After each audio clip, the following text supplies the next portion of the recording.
Directors of the Mid Regional Open Space District. I am Margaret McNiven, President of the Board of Directors. This meeting is now called to order. It is 7:05 p.m. This meeting is being held in person at the district's administrative office and by teleconference. Members of the public can attend and participate in meetings in person or via Zoom. Instructions for submitting public comments are available on the meeting agenda. Roll call, please.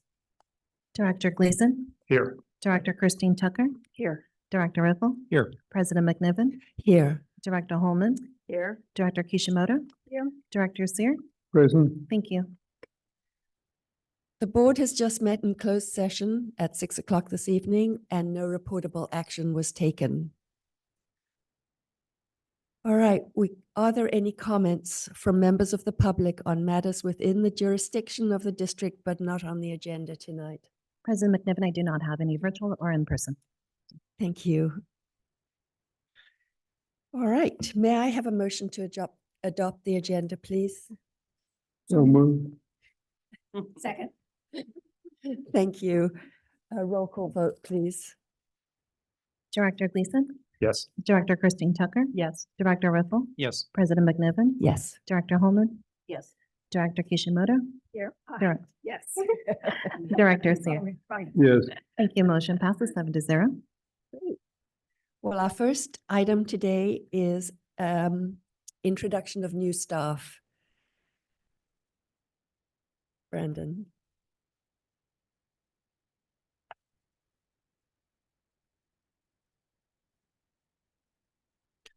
Good evening, board. Brandon Stewart, Land and Facilities Manager.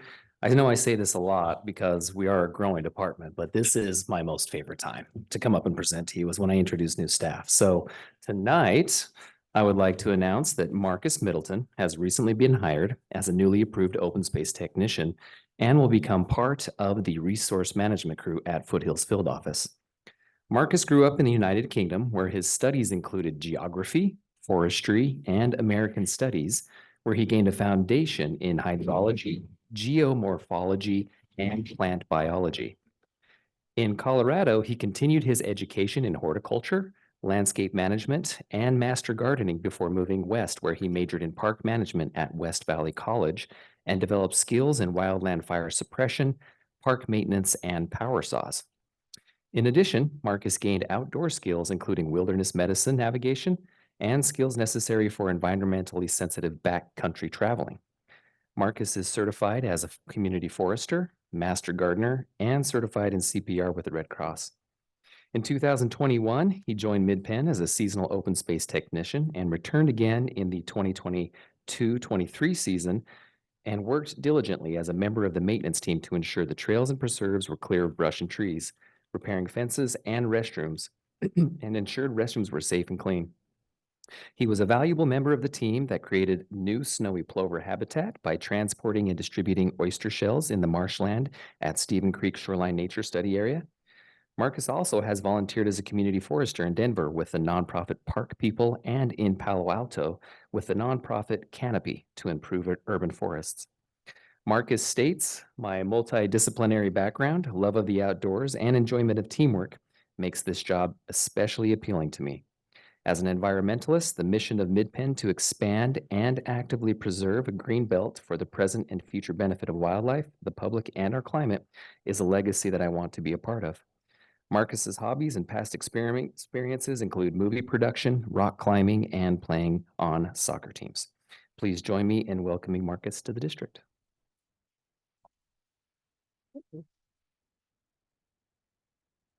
Good evening. Thank you very much for inviting me here.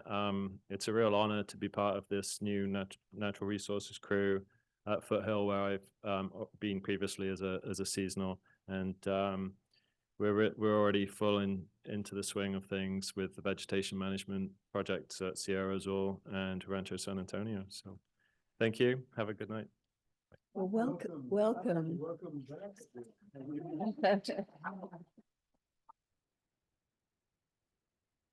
Thank you. Our next item is the consent calendar, agenda items 1 through 5. Does any member of the board wish to have any item pulled from the consent calendar? I just have a comment on this agenda. And that is on the proposed purchase of the 59.28 acres, the fifth property located in San Mateo County, just as you're going past La Honda on 84. And I want to congratulate staff for putting us in a position we can just let purchases sail through. This is a remarkable property that's really fitting for Measure AA Project 15, Redwood Forests and Salmon, because it's all redwood forest. Well, it's second growth, I believe. And the San Gregorio Creek runs through it, making it perfect for salmon habitat. So it's also contiguous with the La Honda Open Space Preserve to the north and Sam MacDonald County Park to the south. So congratulations on that purchase. It's very exciting.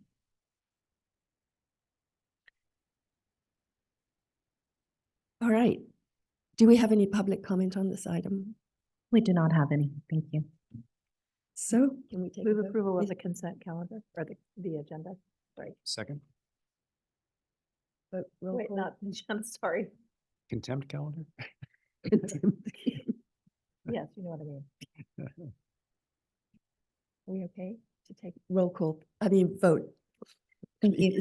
Director Gleason, Yes. Director Christine Tucker, Yes. Director Whipple, Yes. President McNiven, Yes. Director Holman, Yes. Director Kishimoto, Yes. Director Seer. Yes. Thank you. Motion passes 7-0. Okay, board business, item 6. The status report and disposition direction for unoccupied structures.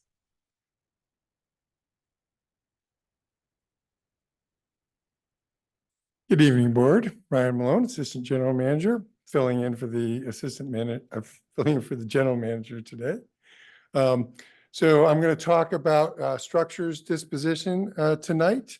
And this is kind of the poster child in all my travels around looking at the structures that are on this disposition list for possible demolition. You can see that the entire front stairwell has fallen away, and the building is kind of slowly falling away as well. So what we're going to do tonight, kind of some background on district structures management, primarily to kind of give you the picture of all the work we do to maintain all of our current structures. We're going to review the purpose of tonight, which is a review of the vacant, unmaintained structures. And then we're going to go over the process that we have been using, bringing disposition decisions to you, and then go over the proposed process. And then by each structure, we're going to go through all the structures to give you a little background on each of the structures. So I apologize for the very long general manager's recommendations. And in lieu of reading the entire thing, I'll just go through each one, give a synopsis. So basically, general manager recommends to move forward with the next steps for planned demolition of the following 6 structures. And then it gives the next steps just so that you're clear what action the staff would be taking if that was approved. And then number 2 is approve an expedited decision-making process for 2 structures. And if they're not historically significant, it will basically go to the first recommendation. And if they are, it'll go back through the standard process. And we'll go through each one of these individually as we get to those groups as well, groups of structures. And then the third one is to prepare the kind of standard analysis for the 3 structures. And then so I'm losing count. Yeah, 3 structures. And then the fourth is 2 structures to retain in their current state. So the background, and this is our GIS recorded information. So there's 415 structures. It's a very broad range. So I tried to display that here. This is a very small pump house that's on October Farms and just covers the wellhead basically, but includes all kinds of things such as garages, sheds, communication sites, paddocks. As you know, we have quite a few paddocks in a couple of different places. And because I thought it was cute as I was looking through what types of structures we had, I included our one worm farm, which is of course at our beloved Deer Hollow Farm, which, some of our big sites like Deer Hollow Farm or the Skyline Field Office or the Foothills Field Office, each have quite a few structures within those complexes. And then, really important to the district, we have 46 residential units, mostly single-family homes, but a few multi-units that we maintain for our staff and some public rentals as well. Our 4 staff offices and field facilities, and then everything else. So what does that cost? So we went back over and the 5 to 10 years was depending on the expenditures that we were looking at and where we could get good data. But over 5 to 10 years averaged out on an annual basis, we spend about $800,000 on routine maintenance and repairs. And this includes big repairs like a roof or something like that, as well as painting, replacing appliances, replacing windows, that sort of thing. And then $550,000 on large capital projects. These are generally the projects that E&C is running. I have an example of one of those there, the radar tower that was in this time frame, as well as like the White Barn, both at La Honda and the White Barn at Deer Hollow Farm, large capital projects. Those expenditures go up and down annually. What we did exclude, so we didn't throw it way off, were the improvements we made at the administrative office and to the South Area office. But what that adds up to is every year, $1,350,000 on average to upkeep all the structures that we're doing, out in the preserves, and helping us to manage the open space preserves.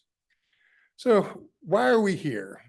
In 2023, at a couple different board meetings, and particularly initiated during the last round of structure disposition reviews, there were requests from various board members that you see the entire list of structures, because we were bringing 2 or 3 structures a year for the board to evaluate.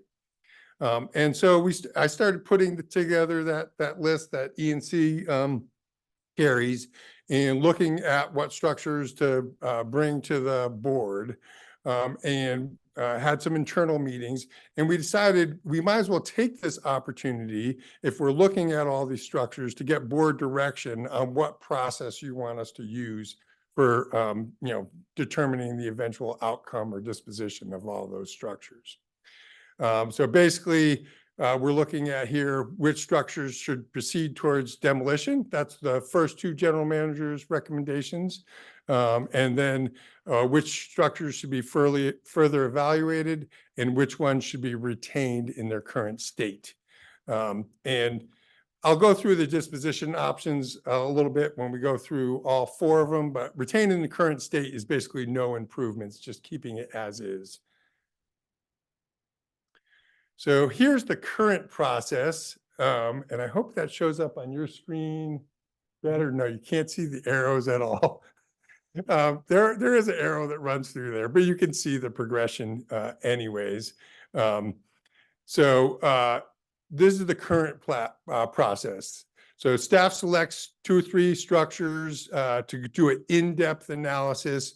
Staff goes out and looks at, what it would take for the 4 disposition options. It actually costs out those options. And some of the things that you have to look at is, the water system. What would the permit requirements be? What are the roadway improvements? You're very familiar with that, with the decision the board made on the Quam residence, where the house is in pretty good shape, but the road improvements turned out to be expensive enough that it changed the decision that was made on the Quam residence. So we go through all that and then we bring those structures for a disposition option based on all that information. And then the next year, based on the board's decision, we add those implementation of that decision to the capital improvement and action plan. And then it goes, the following year comes to the board, because typically any of these contracts are going to be over $50,000 for board approval.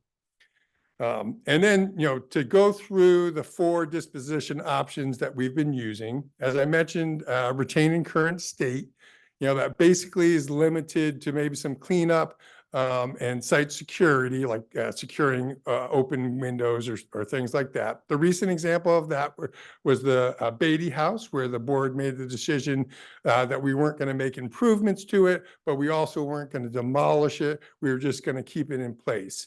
At the Beatty House, we did put fencing around it because it's in a pretty high profile location. So we wanted to make sure it was secure. A lot of times that would just be boarding up windows and that sort of thing. And then the other option is stabilize, right? And that's a little bit more. We have to do a design typically, and then construction. So potentially 2 contracts coming back to the board. The recent example of that is the White Barn at La Honda. So we didn't do all the improvements necessary for reuse or continued use and public access into the structure, but we did do a lot of work, and that can be quite expensive just to stabilize it. Structural work and new roof and painting and replacing siding were some of the elements at the White Barn in La Honda. And then the third option is rehabilitation and repair. And that's where you're doing the whole project to either continue use or reintroduce use.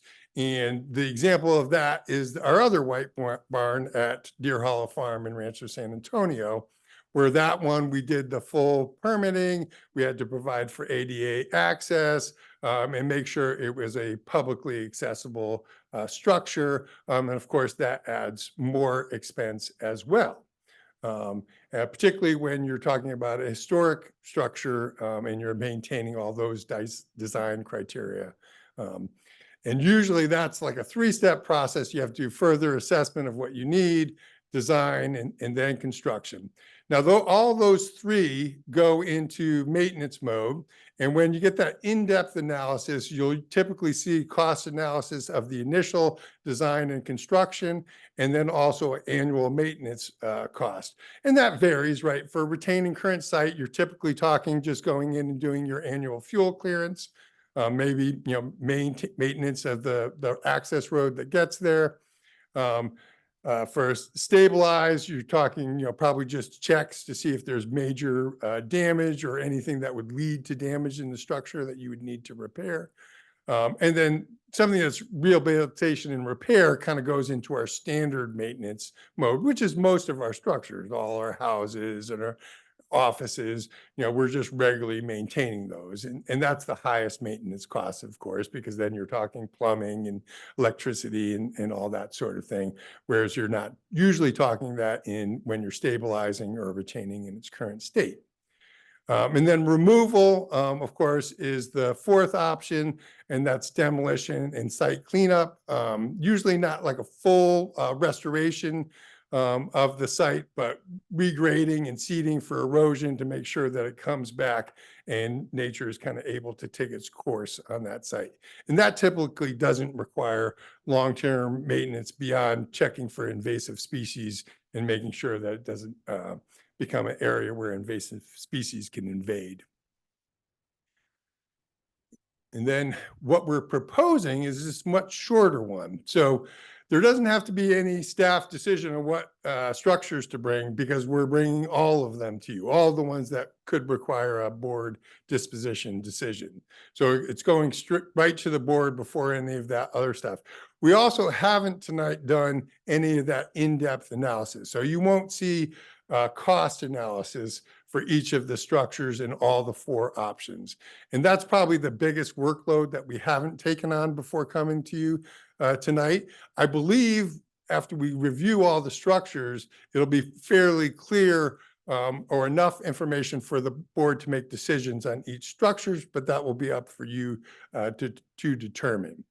And then once you select a disposition option, you'll adopt a capital improvement and action plan that will implement those decisions. And you'll again approve a contract to implement the decision. In the case of if you decide to proceed to demolition, you will also be approving that change to the preliminary action plan or preliminary use and management plan or the preserve use and management plan at the same time. And you will also be approving CEQA. So we haven't gone through a full CEQA analysis of each structure. So that will come back to you at the same time when you approve the contract for demolition in cases where you approve that process. So now to get into our 4 groups that we're going to be looking at tonight. Group 3 is for removal. It'll go through CEQA and then board contract. So, and the difference between Group 1 and Group 2 is that all of Group 1 either have an analysis or don't qualify for a historic resource analysis, and so they are not historically significant. The 2 structures in Group 2 haven't been analyzed for their historical significance. I'll give my judgment as we go through it that they likely will not qualify, but we'll have that analysis done. And if they are historically significant, they will go back to the board for further staff evaluation to come back to the board for selection of a disposition option. So Group 3 already recognized that there's a lot of challenges with those buildings. 2 of the 3 we definitely are actively using and we want to continue to use. We're really coming to the board because they could be quite expensive. So we want to let the board know that that's coming down the pike. And then Group 4, which I didn't label it Group 4, I forgot to do that, but is retained in current state. And that we would just have no further action on those buildings. And then, of course, we would implement all of those. So I just did want to briefly talk about what's not included. So all those 450 structures, obviously a lot of those garages, paddocks, residences, communication towers, we're maintaining all of those. So we're not including any of those. Also, in the board policy, there's a board authorization for what the board needs to authorize for demolition. So, and that's structures that don't require board authorization are non-historic and non-residential under 1,500 feet. So we would bring to the board any structure over 1,500 feet, any historic structure regardless of its size, and any residential structure regardless of its size. I do have a couple examples up here. One is the only plumbed restroom in the district, besides the one we manage at Rancho San Antonio, but on district property, and that's at Prisma Creek. It was old abandoned county park, and it's up along Skyline, but that's maybe a little trivia question you can use in the future. But that one will likely be approved under the general manager's authority for demolition. And the same thing with this little shop, which is adjacent to the Folger house. It's smaller than 1,500 feet. It's in bad repair. It's likely that the general manager will approve under their authority demolishing that building. So also there's structures, we've gone over a few of them that have already gone through this process for stabilization or retention in their current state. I gave a few examples of the Beatty and the White Barn that are the recent ones.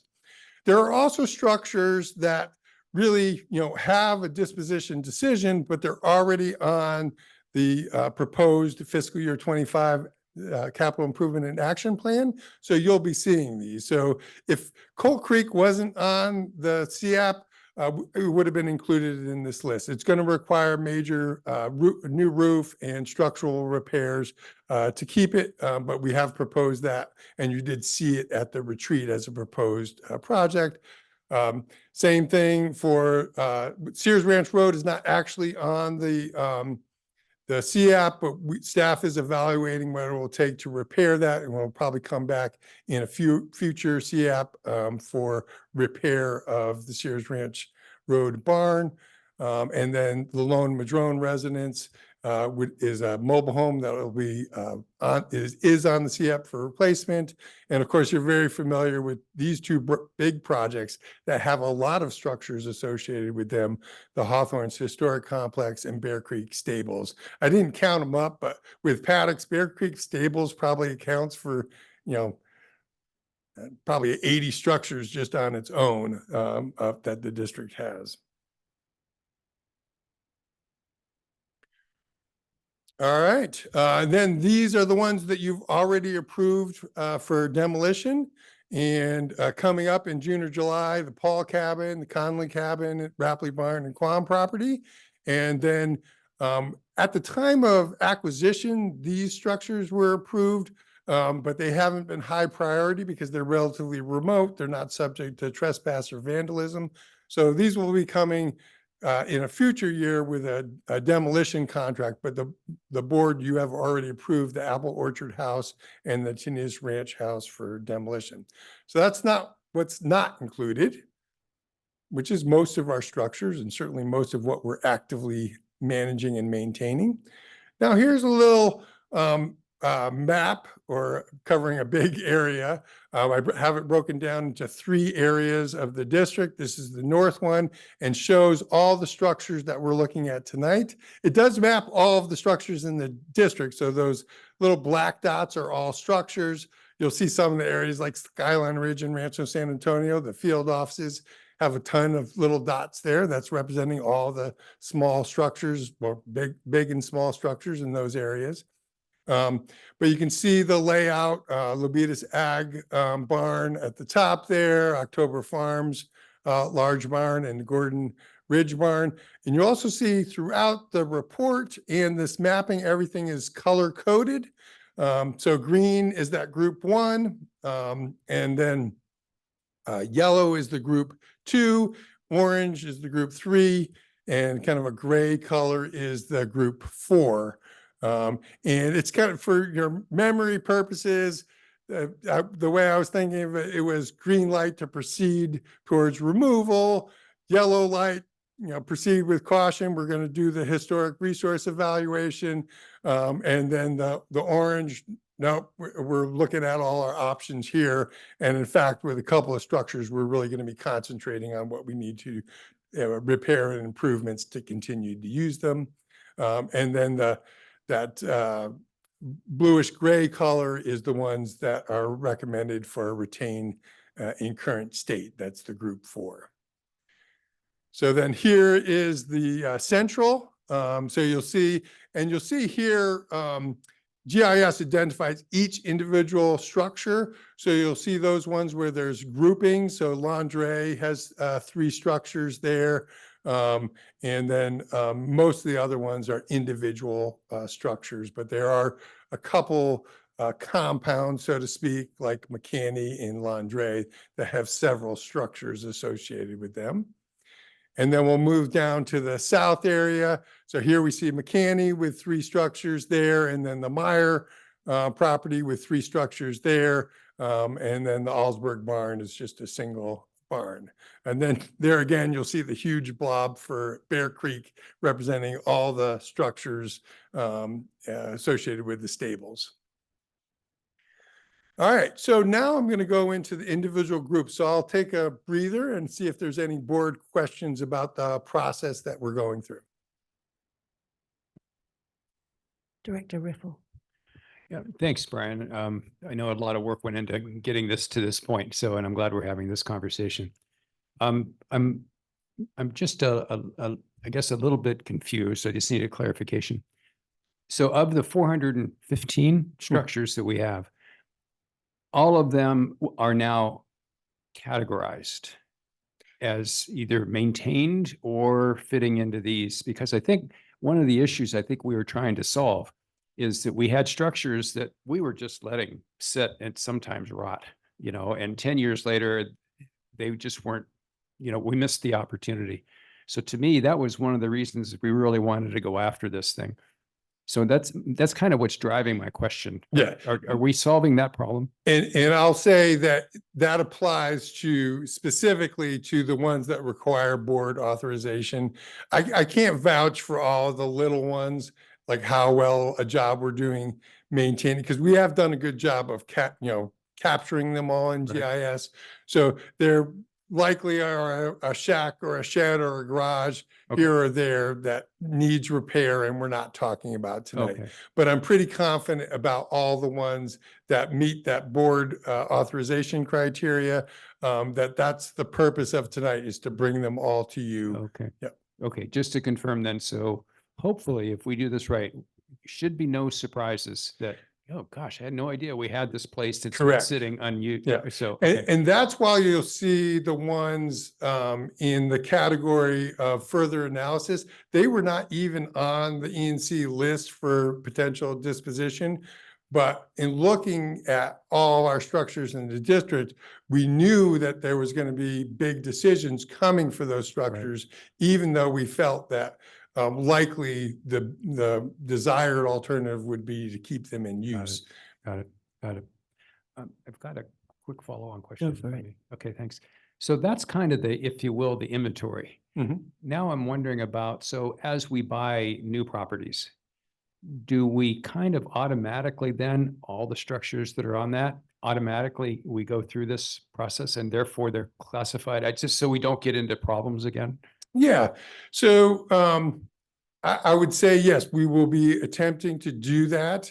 I have included a structure here that, the Gordon Ridge barn, that we basically are continuing the recommendation at the time of purchase.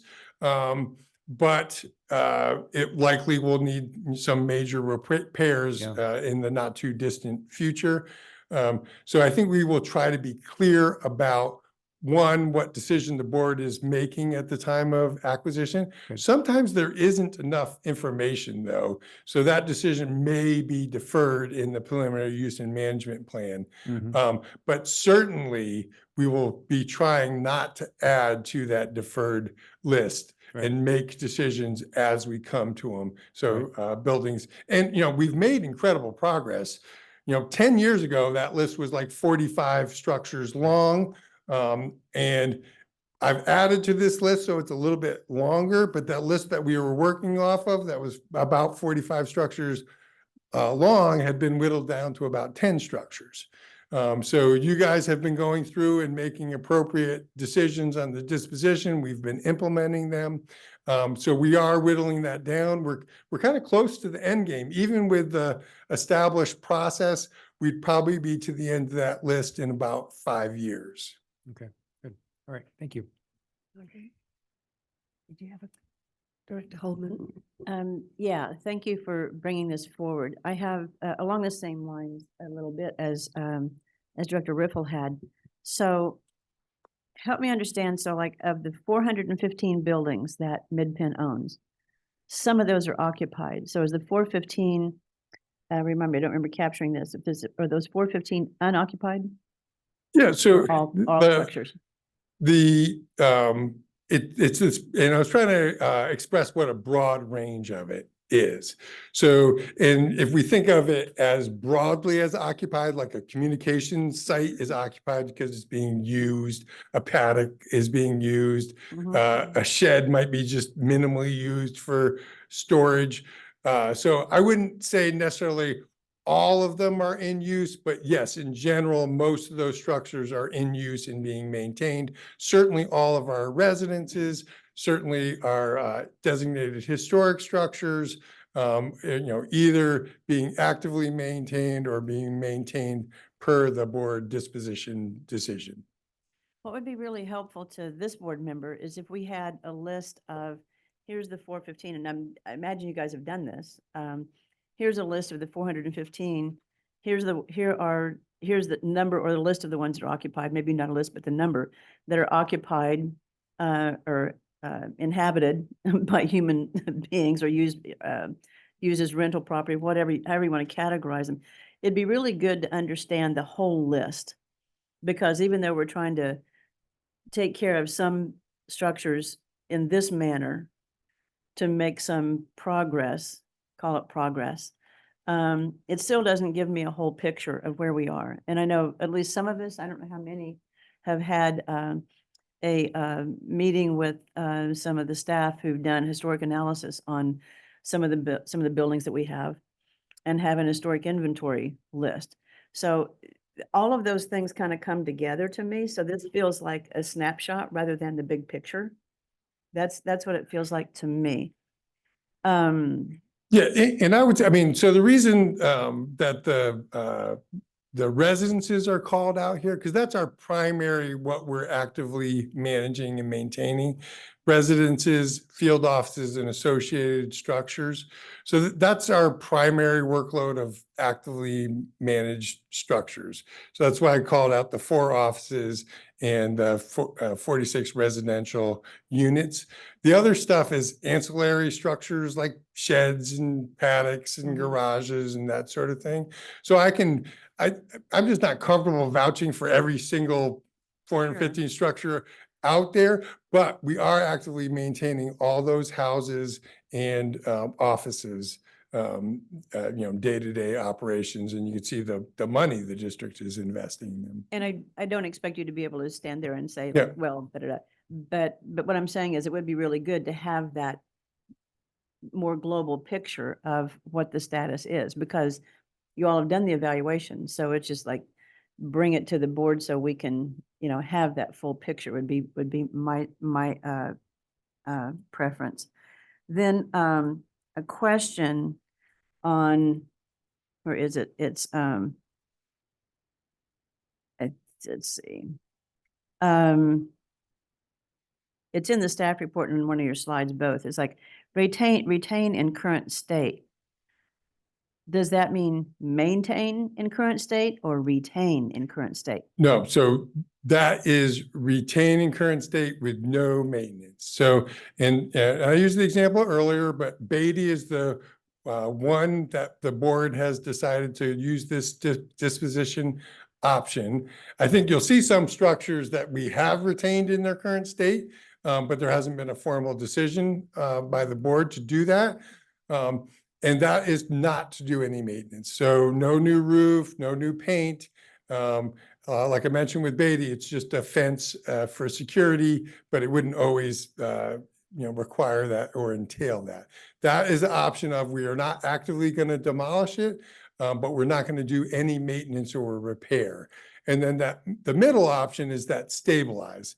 That's where you're doing repairs and maintenance to make sure it doesn't fall down, to make sure that it's water's not getting in and causing further damage. So that's the choice you select if you want to actively maintain it, but not enough that we have, employee and public access into the building. So of the 4 categories, sorry, I do have a few questions. So if anybody else wants to chime in or break in, feel free.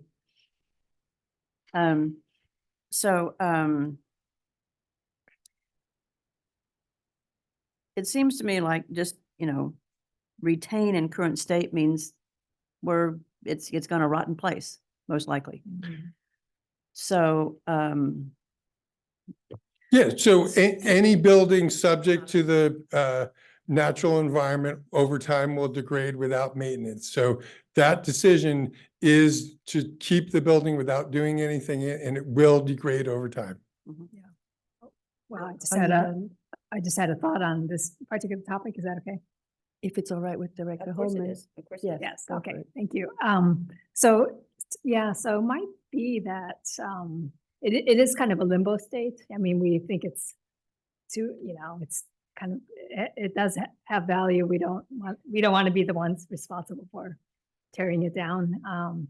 So it might be that we might want to flesh it out at some point of saying, either to look, I mean, I think some of us were hoping that there'd be a partner that would come and help us with that, or, search for a partnership, or to retain it and revisit in the future. Yeah, and that's certainly an option, right? If you demolish a building, it's gone forever. If you retain it, you do have options. And I think in the two buildings that are recommended for retain in current state, they're very different. And even making that decision will affect those two buildings. One's a pretty beautiful barn. And that one, I think you would probably be looking at just keeping your options open for the future. The other one's a modern barn that's falling apart, that, you know, is, you know, no historic value, and likely you wouldn't change your decision. It's just not, the where it is probably not worth demolition or fixing up. Okay, so I'm not going to remember which ones are which, but when I was reading through the report, there's at least one of them, one of the barns that's being used currently by one of the ranchers. And so why don't we partner with some of the ranchers to maintain some of these? You know, Yorico had mentioned, you know, partners. Well, you know, if someone owns a ranch, you know, typically they would maintain a barn. So why don't we partner with the ranchers? Yeah, so the ones that are actively being used, that's what I would anticipate that we would be maintaining and repairing as time goes on. The structural, and we're going to go through each individual structure and look at the evaluation of each one. Those structures are going to be way too expensive for a leasee to take on the repairs that will be required to keep them stable and in use for the long term. But as far as regular and ongoing maintenance and keeping track of the building, yes, that's something that can be an expectation of our lessees. Yeah, I was suggesting that we would partner with the rancher to maintain, not put all the cost of maintaining it on the Yeah. rancher. And just a couple more, because I'm taking a long time here, but as I have viewed it since I've been on the board, it seems like that we have this long list of, and I'm going to be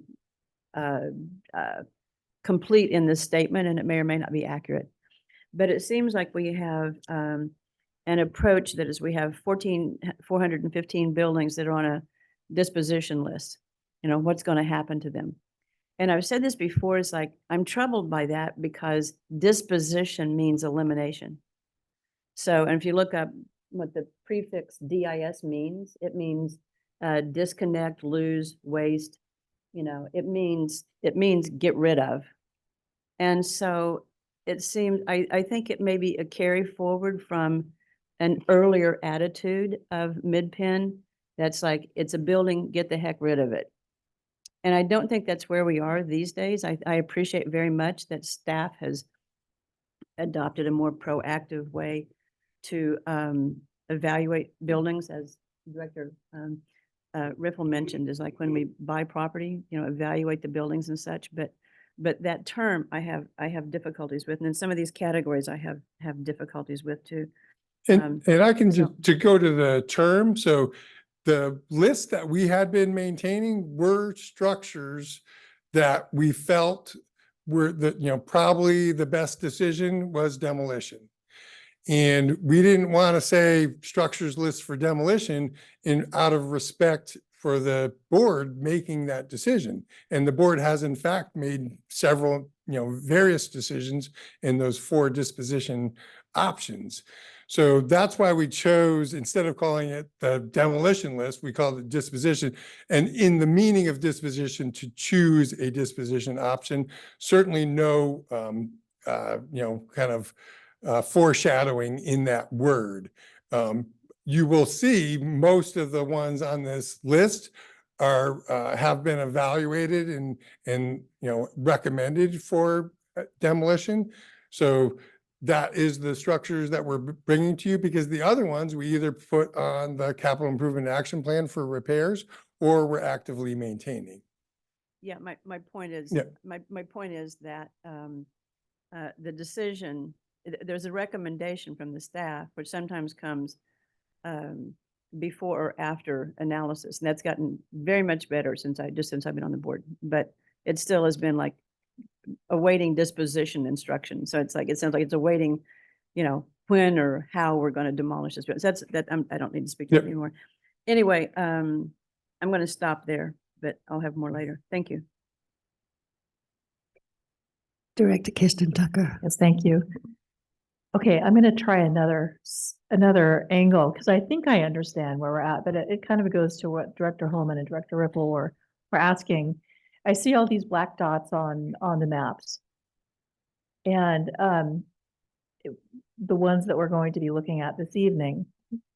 And what I'm wondering, Brian, is whether whether that list of the 415 structures that we have, whether for each one of those you can go through, we can go through, we know what we're going to do with all those ones that aren't on our list tonight. Like, have we already thought about that?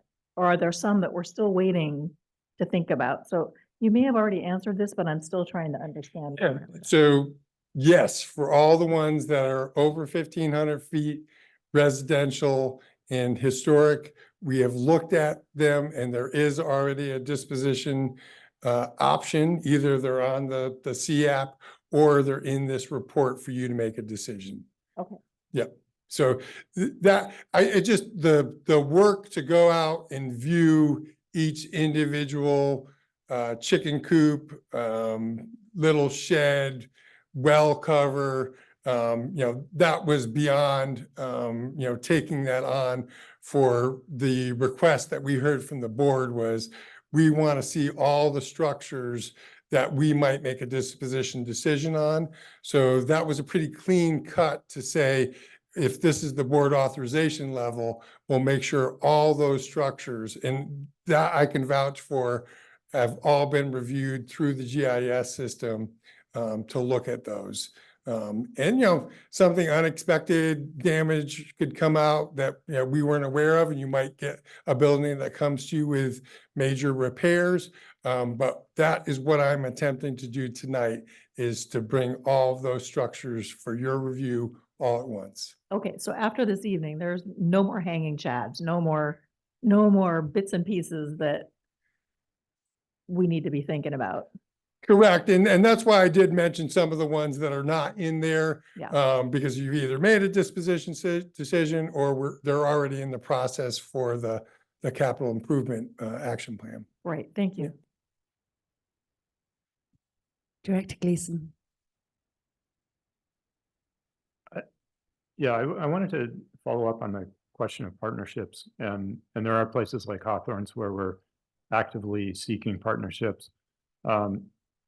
It sounds like one of the things that occurred to me previously, I think when the Paul cabin came up, was, well, if somebody like, say, Bay Area Ridge Trail had been thinking about, maybe we would like a hiker hut someplace near the Ridge Trail, if they had known, about the structure and they had the opportunity to look at it, could they have come forward with some partnership proposal? So it sounds like if such opportunities were out there, they actually would be in these structures that you're bringing forward now, probably. Is that true? Yeah, so that's one of the evaluation criteria. It can be a subjective judgment, but partnership opportunities. And yeah, with the exceptions of the ones that are actively used or could be used by our grazing and ag tenants, which those are partnerships, obviously. Most of these really don't have good options, because you have to look at the money investment that it would take the district. Would that be willing for any, like a nonprofit or something like that to take those on? But certainly looking at potential partnerships is, a great way to look at some of these structures. Okay. Director Kishimoto, then Director Seer. Thank you. Well, first of all, thank you for bringing this. I do remember, yes, you're right. I mean, seeing a couple of these dribble in, and it was so hard to make the decision. Mhm. Well, how do they compare to our buildings and et cetera? So this big picture helps a lot.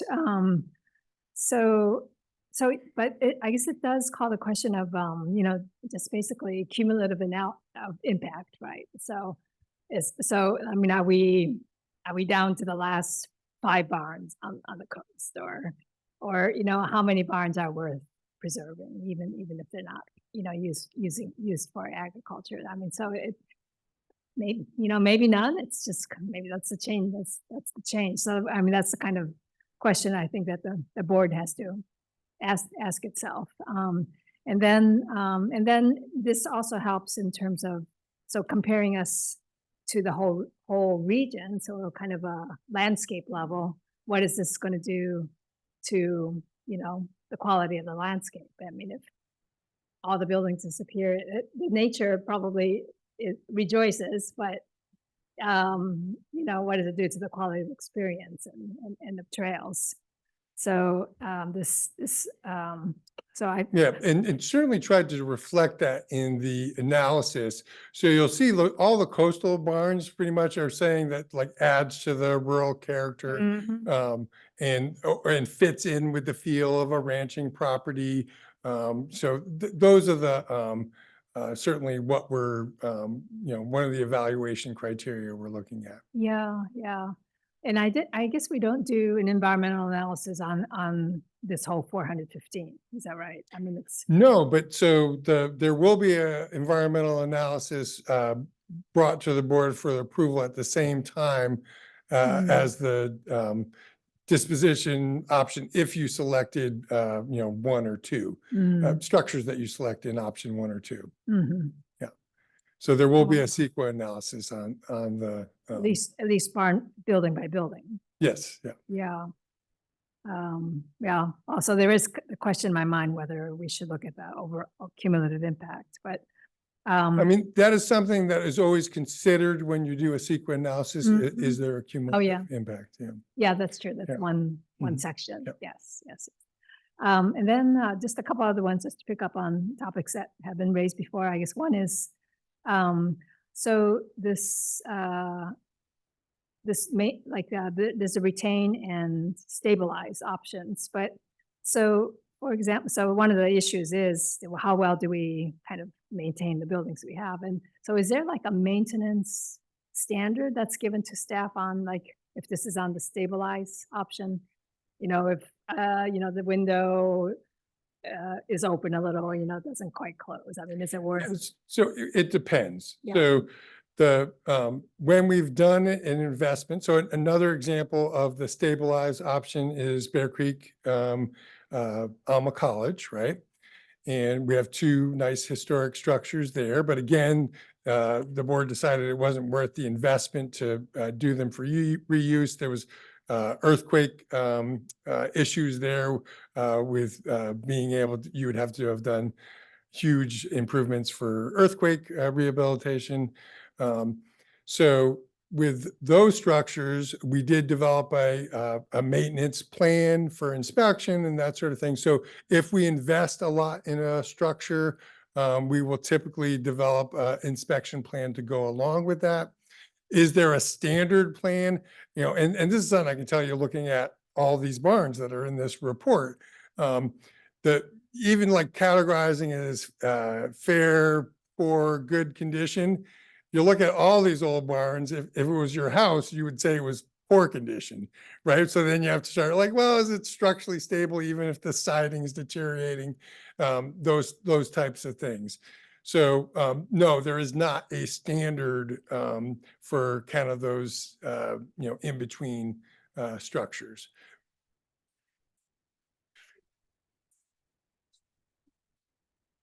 Yeah, so certainly all our residences were going out. You know, Gordon Ridge is specifically mentioned in the acquisition report to inspect every 2 years.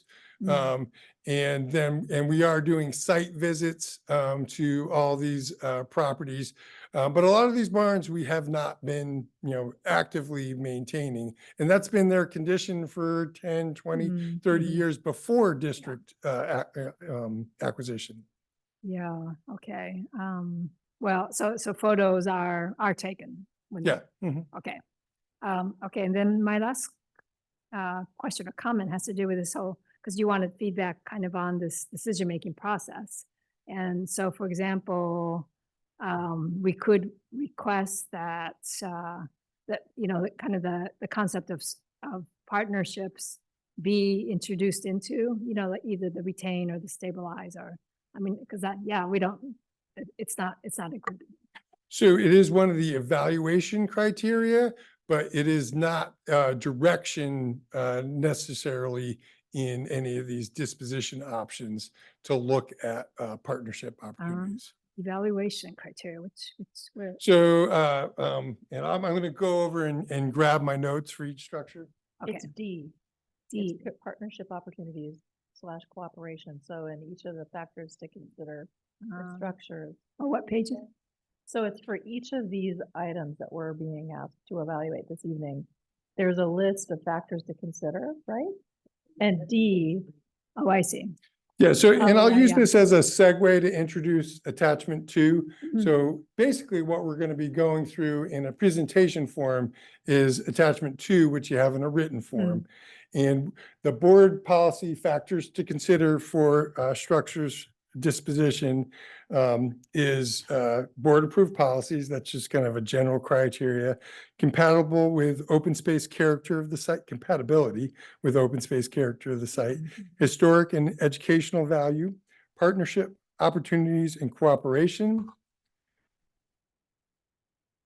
potential financial costs, including liability and management, proposed and potential uses, public sentiment and input, regional importance or value, strategic fit, and there we're looking back to our strategic goals, trade-offs and impacts on district resources, what could we do instead, visitor experience, and then the condition, of course, the structure itself.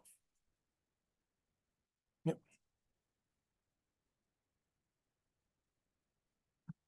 Director Seer. Excuse me. This has been a very interesting conversation. I am coming at it from a different place, and that is kind of fundamentally, my sense is the district was to purchase land and to work on retaining that land. And I know we just happened to get 400 plus buildings in the process. But I try to weigh the use of district resources to keep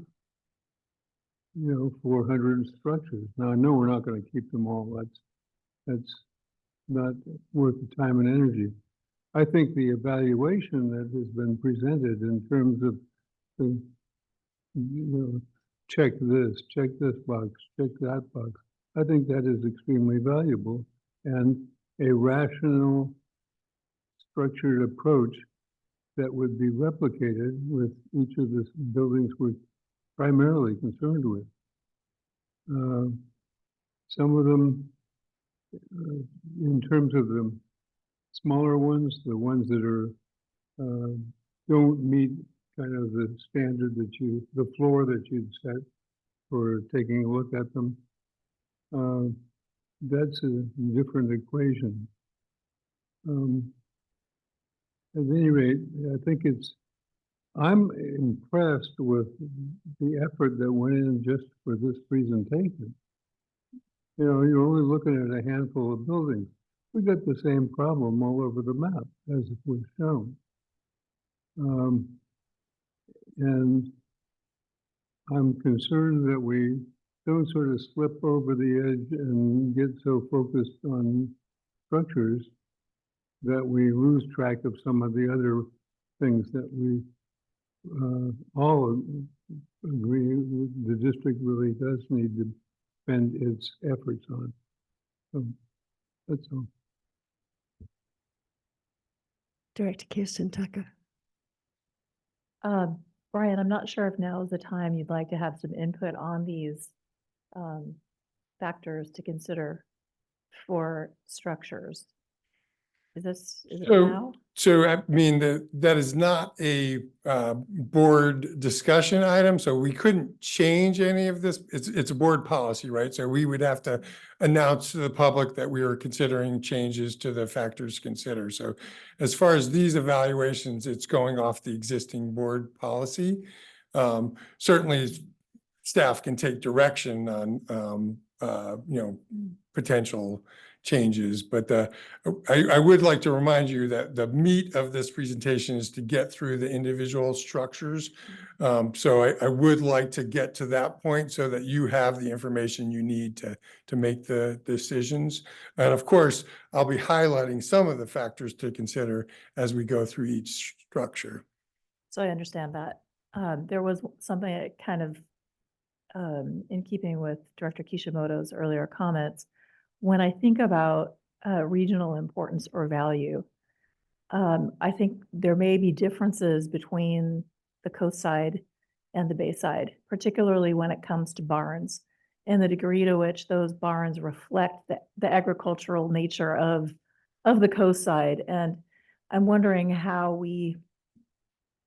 I'd like us to think about that tonight when we go through this. And I don't know if we codify that in any way, shape, or form moving forward with our board policies, but it's certainly something I think about, as I'm hiking and looking at some of these barns and things and thinking, okay, this does remind me what the history of this land has been, part of the history of the land. So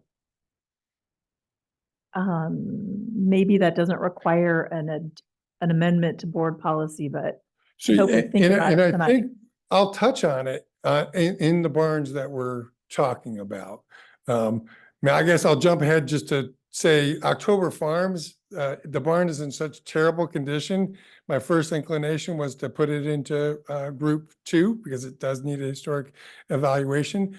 But because of those concerns and that it might be viewed by the public and the board, that's why it's in that category for further evaluation. Well, just to take this one step further, it does seem as though barns might be a topic in and of themselves, that are they still useful? Even a little bit useful, or are the grazing tenants using them or not? Are they viewable from a scenic corridor? So. Yep, and all those, if I missed some, that was my intent to look at, are visitors seeing them? Are they visible from the roadway as you're driving by? Those are all elements that are in there. And, Okay. that the board should take into consideration because those are in the factors to consider for disposition. And one last, how do you measure public sentiment and input? That's the toughest one. And really, we have not done the in-depth review that we've brought to you in the past. So it's really what we have heard about particular structures and a subjective, decision on, what is likely the most valued structures.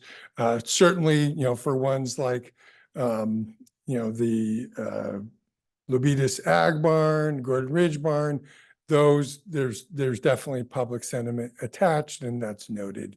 And even like the October Farms Barn, which I mentioned is in such bad shape, that likely has attachment for the people that use that road.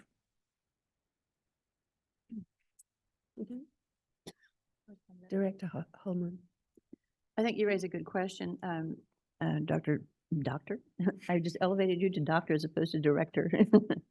Kirsten Tucker I think my supposition is that we would have a different public participation if we were having a discussion about what the future is of barns on mid-pen lands, as opposed to looking at what our process is for removing buildings one by one like this. I think if we were having a broader discussion, we'd have more public participation and get more of a sense of what the public thinks about these structures. Yeah, and we can touch on, so there really is only one barn that's recommended in the removal category. It's non-historic because of its age. So it's more modern construction, and we'll take a look at that when we get to that structure. There's also another barn nearby that does kind of give you that rural character and the use by the tenant. And that's the one that he's actively using. So with the president's permission, can I move into I was the? going to say, no structure? more questions. Let's move ahead. Yeah. Okay.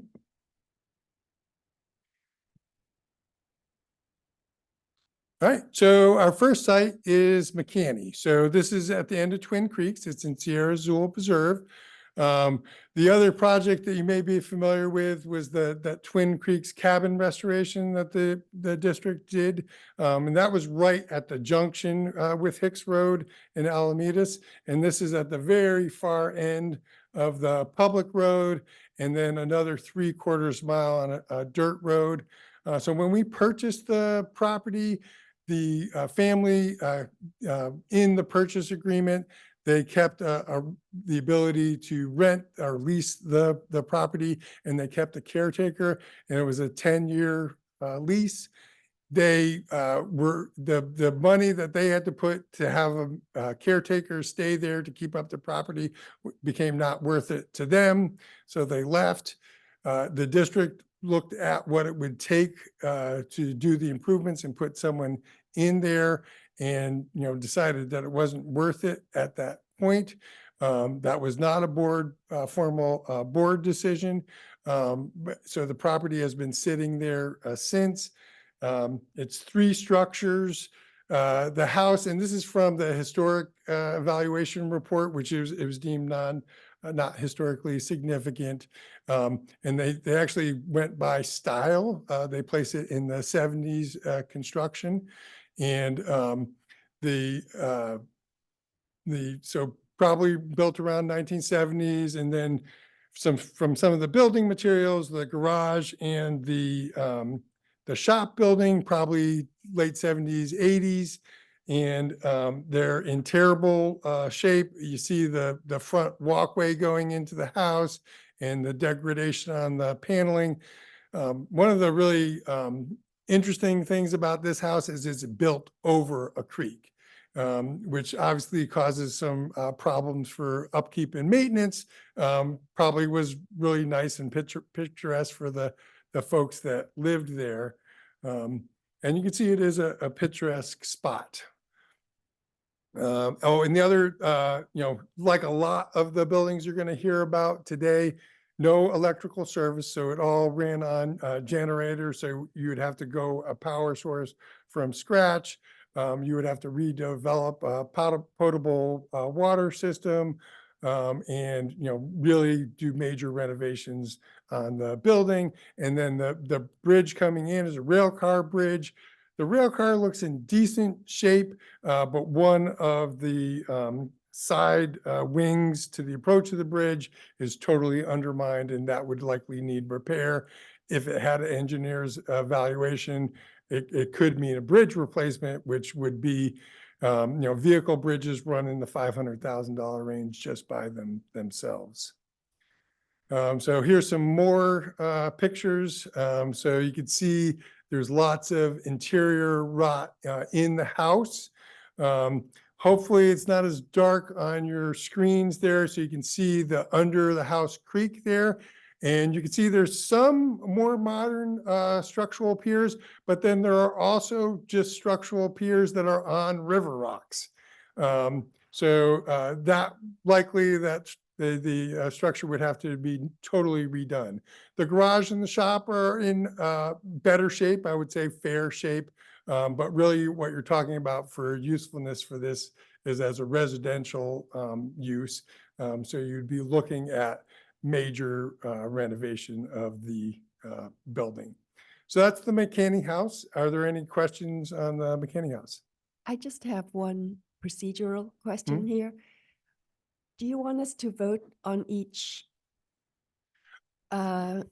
residence barn I mean, as we that's go at your along? discretion. What I was thinking is Maybe that I I'll- would go through them all Okay, and take any questions people had, and then you could look at the group. And if you could if you wanted to move a structure from Yeah, one yeah. group to another, That, yeah. the board could do that, or you could take the group as a whole and say, yes, general manager's recommendation, we recommend for these structures. Right, but you don't mind us doing that, and then when we get to another category, if we want to take one of those out and put them in the previous category.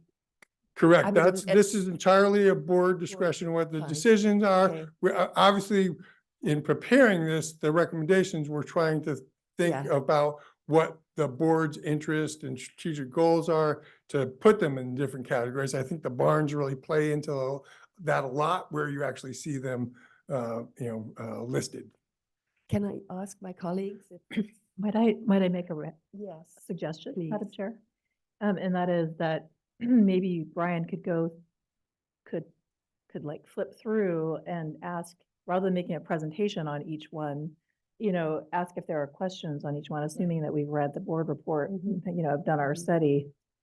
If we have questions on each one, so, because Okay. I'm thinking it might be like midnight before Yeah. we get through all these, because it's a lot. Yeah, yeah, it was a really well done report. Yeah. It was easy to read and it made perfect sense. And, Yeah. I did get a lot of help from the rest of the organization, but particularly the resources that were already set up, the historic resources inventory Yes. and the GIS system. So since I've got the floor, what is the definition, if it's brief, of a historical structure? Ooh, It's it not is brief. not free. Okay, all right. But basically, there are accepted criteria, a significant person, significant location, significant architecture, significant period, significant resource for study and research, that we hire a professional firm. They go through, look at those state criteria and federal criteria for listing, and then they give us a determination whether it's historically significant. Sure, okay, that's great. Thank you. Director Holman. And significant architect, Significant event, architect, yep, significant events. yes. Yeah, there's some others. So if I could just ask a question about this, and I don't mean to, but I have a question about this, not having to do with what category to put it in. I have a different kind of question about this one, because I was looking at the staff report, and it's even more pronounced seeing a bigger here. And please don't take this as a criticism, it's not. I'm just trying to understand the thought process. This structure, which is, basically in a creek, why would this not be brought to us like long ago so the creek could be restored and these buildings? Yeah, so I mean, Yeah. that's basically what we're trying to correct tonight. Because the district, and I think to explain it, it has to do with the district's evolution over time. We really were just buying land and banking it. We also just opened it up willy-nilly and took down the no trespassing signs. But there wasn't any value or thought put into structures, particularly if they didn't have immediate use. Sometimes when a property was purchased, it was obvious that it needed to be cleaned up and a structure demolished, or, a structure which, as you can see, we've put tons of the structures into use and actively maintain them. But we are trying to correct an issue that these have not come to the board. And as it was mentioned earlier by Director Riffle, really to reset the clock, this backlog, get them all before you, and then going forward, make sure that we're making decisions, board authorized decisions on each structure. Okay.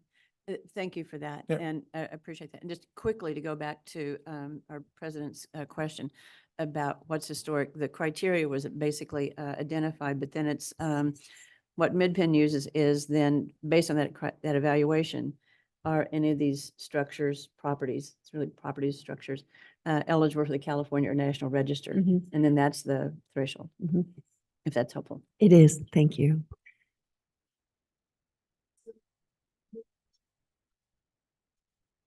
Director Kirsten Tucker recommended we'll go through these you can just say this one and we'll ask a So, question. yeah, this is Oh. the apple orchard barn. Apple Orchard Barn, perfect.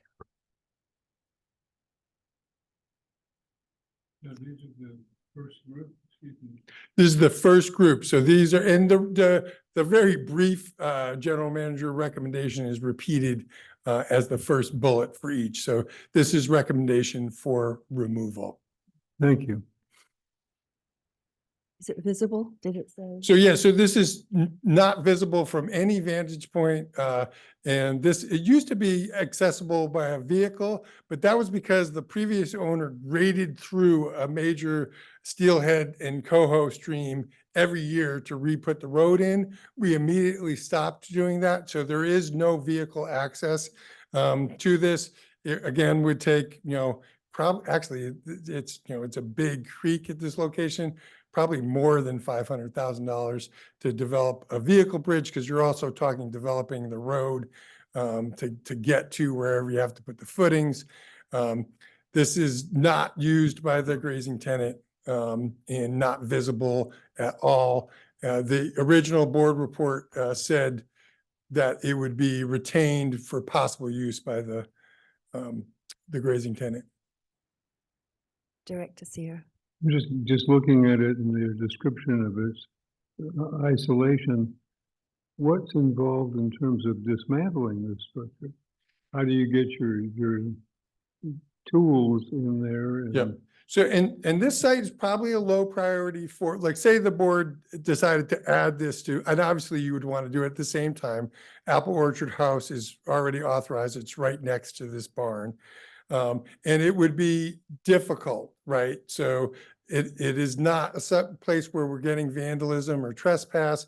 So it'd probably be one of the last ones that come to you for the actual contract. We've talked about whether you're, getting a temporary bridge in to cross that, which would require its own permitting. There's like a goat track you maybe could temporarily open up for pickup access, but likely it might be a helicopter. So that you get in there with equipment and then you transport the material out in helicopter. Maybe any of the untreated wood you could bury on site or something. But yes, it would be difficult and more expensive. For either, way more expensive for restoration and reuse, but then also even the demolition will be on the more expensive end. Although not more, this won't add much to the house. So Brian, why wouldn't we just leave this to just do its thing? So, that is a good question. It's well on its way to falling down, so it is just going to be a mess. There is that house there, which is more of, even though it's not like, we haven't seen a lot of trespass and vandalism, it is the kind of place, particularly as we have more public access in the area, that someone could break into and utilize. So it is preferable on a long-term management perspective to go ahead and remove and clean up the site. I would expect it would eventually become a problem. Director Seer, did you have your hand up? You're okay. Okay.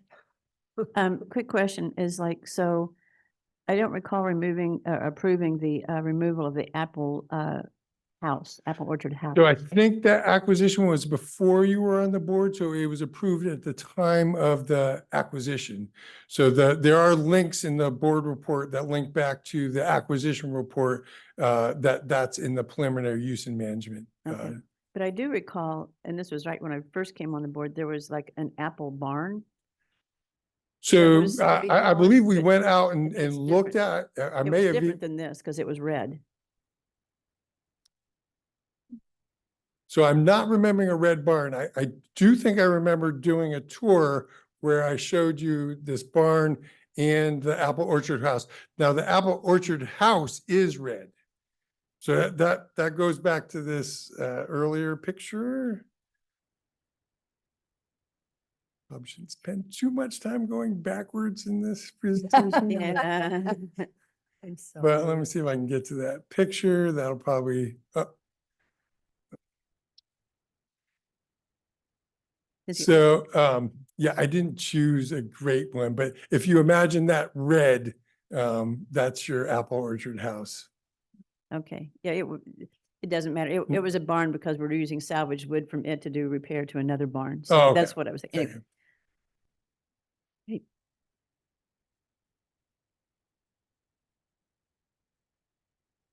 All right, so if there's no more questions on the Apple Orchard Barn, hopefully I didn't click too many times. Are we stopping here? Good. So this is the Meyer property. And I will quickly mention here, this one was on the CAP for 2 years for reuse as a ranger residence. So we saw it as a good location. We put a lot of effort and money into evaluation of this. It just particularly the water source to get a permittable flow of water to permit the improvements on the house or the garage apartment, which was totally unpermitted. And there was an original cottage, but the entire second story is built onto that and an addition. So all of that would have to be permitted, and we would need the new water source. And that turned out to be prohibitively expensive. So we pivoted to the house at the Pheasant, which you just saw. Even that, like existing house, utilities, everything kind of perfect. I'm going to forget the exact amount, but that was in the $500,000 range to get it ready as a residence. So you have none of that here. And then the other thing, not to present, but I did want to point out that these structures are highly visible from one of our premier vista points, which is the view from Bald Mountain.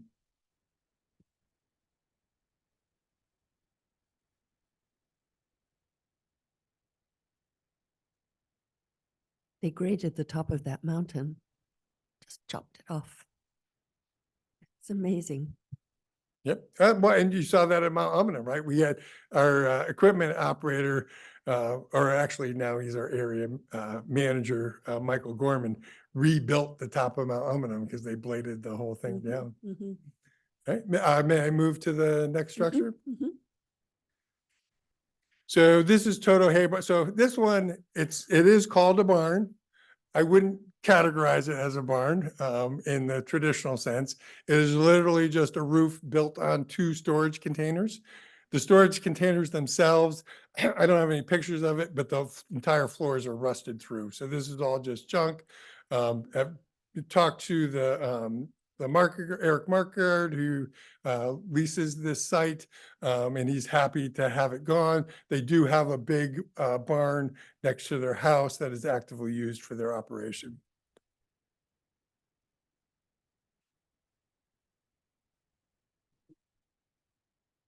Is it accessible for moving materials as it gets demolished? I mean, you got the containers in at some point. Yeah, so we'll be able to get heavy equipment down to that site. It's right below the house site. So when it's wet, it's not accessible, but when it's dry, it's perfectly accessible. All right, so this really is the barn that we were talking about that qualifies as a barn. This is a recent barn though. So when the board looked at a series of structures throughout La Honda Open Space Preserve, this one was deemed not historically significant because of its age around the 1980s. And as you can see, these eaves are flat, but the one on the left-hand side of the picture is totally disconnected. You're losing a lot of the siding there. And there is, to address the barn issue, there is another barn in the scenic site from the parking lot. So both these barns are highly visible. And then there also, that other barn is the one that is being functionally used by the grazing tenant. Not to say, he said, if you fixed it up for me, I could definitely use it. Its original function was for feeding cows. I think at that time it was probably well, I'm not sure if it was a beef or dairy operation, but he could use it. But he already has a barn that he's using that is functional for his operation, but will require repairs. That's one of the ones that shouldn't be a surprise when it comes up in a CAP in the future. Beg your pardon. Thank you. So this is the one barn that I had some thoughts about, especially because I did the wildflower training the other day and was reminded yet again how beautiful it is to be able to look down onto the turtle pond and see the two barns. And it did appear as though this barn was actually kind of being used. There was some stuff in it. And I thought, this is an opportunity perhaps to, especially because we have lots of kids going out there that see the cows. And so I felt like even if we just didn't really do anything to this barn, is there harm? There's no public access to it. There's not a trail down, that people can walk down. I mean, they could, but they're not supposed to. So Yeah, I mean, like, this one, I think if we were gonna retain in current state, I think we would want to do some security around, because it is, although it is in a closed area, it's highly visible, easily accessible, and I would be worried about I would want to exclude people from entering the area if we were not fixing it up and maintaining it. I see.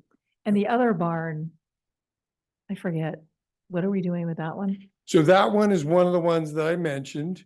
It will require major That's the one, repairs. okay. We will be evaluating it and looking at putting it at a CAP in the future. But it is being actively used. There is one corner of the foundation is undermined. So it is in need of repair. So this is one that I would argue has some value, and could perhaps be renovated in some way to be continued to put it in continued use. So that's. Yeah, and that's certainly the purpose of what we're doing tonight, to have the board, talk and discuss. And maybe after we get through all of these, this is one we come back to for a board discussion, if you want to leave it in this category or move it. Okay, very good. Thank you. Director Gleason. Yeah, I was trying to understand exactly where this is, and I was looking at a picture that I took from someplace right near the parking lot. And in my picture, I think there's just a wider white barn. That's the other one. Yeah, so if you're at the Sears Ranch parking lot, looking down, basically at, our interpretive panel, which actually has a picture of both these barns in the drawing. So this would be down and to the right, and then the main barn would be kind of down more straight ahead. Okay. Down by the turtle pond. Right. Yeah. Okay, thanks. All right, hearing no further questions. So this is a kind of oddball, right? So this barn's in fair condition. The only reason we're suggesting the removal is that it helps us meet the square foot requirement for our resource management permit, which is really important. As you know, we struggled for years to get this permit to allow the equestrian events, to allow the equestrian trail parking and trail use, and the hiking parking and trail use, as well as our coastal outpost office. So all these uses are only allowed under the resource management permit, and it was conditional that we meet the permit requirements. The good thing about removing this barn is it's modular, and we think we might be able to utilize it potentially. Some components of it, particularly at Bear Creek Stables, might be an option. Questions on this? No? Okay. There is one. At Bear Creek Stables, it looks like, how many square feet is this? Oh, It's pretty sizable. Yeah, it's got to be between 1,500 and 2,000, something like that.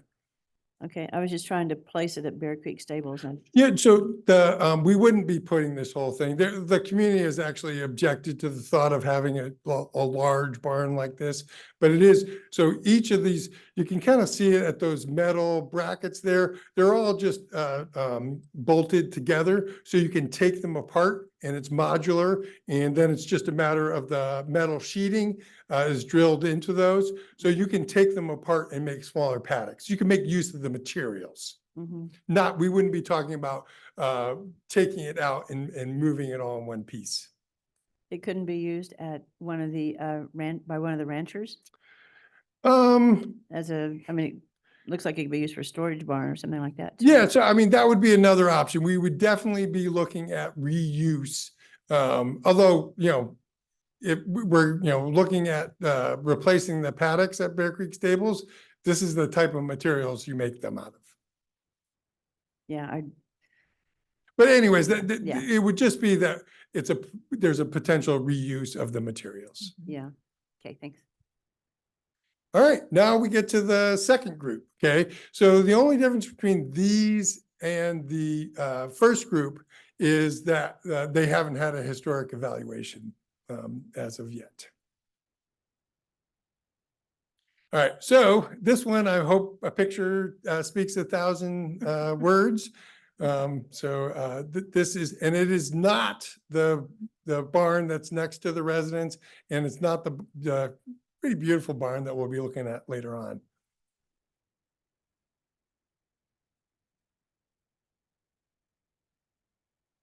Questions on this one? Why would you have to go through this process if it's almost collapsed? Why don't you put that in? That's a good question, because whoops, lost my, sorry, I went too fast. The general manager's authority does include collapsed buildings. So I did it was just being on the more conservative side to say, let's get this before the board to make a decision. But yeah, this probably could be done under the general manager's authority, given the state of decay. No, this is one you're going to get a historical. Yeah, we'll do a historic evaluation. It is also, I would say, borderline, and that's also being conservative, knowing the board's inclination to want that information. Oh, Yeah.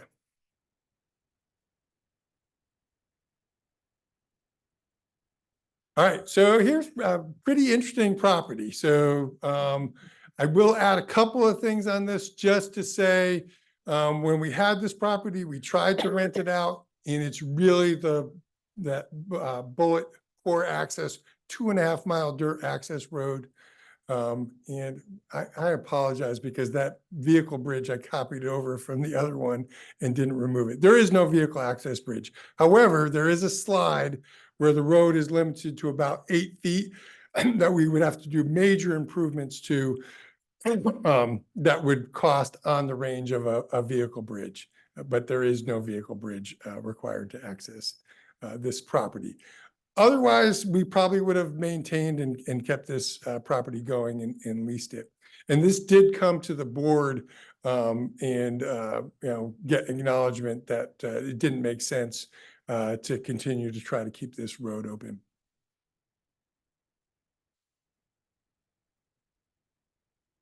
Director Gleason. Yeah, of all the ones I looked through, this was the one that sort of jumped out as if somebody out there was going to want to do something with it. Maybe the constraints are too serious, but it looked like one that you would want to give people the opportunity to take a look at. Yeah, and this, I mean, and there was a lot of angst on the board at the time about this, and discussions with partners on the possibilities of using it. And really, no one was interested in, because of the feasibility. Now, of course, now it's in much worse shape, as well as the access issues. Plus, it has all those other things: no power, redeveloping water, all those sorts of things as well.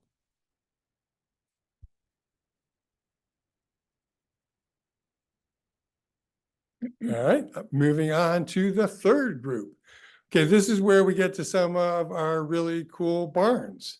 And I hope it was clear in the report, these are, and that's why, so I added this little bit of, when we do this further analysis, if that's what the board decides, we're going to focus on the repairs and improvements. We'll include the alternatives, but really what we're looking at is what makes this a sustainable barn. This is historically significant. In this case, it's particularly because you have the house and the barn there together.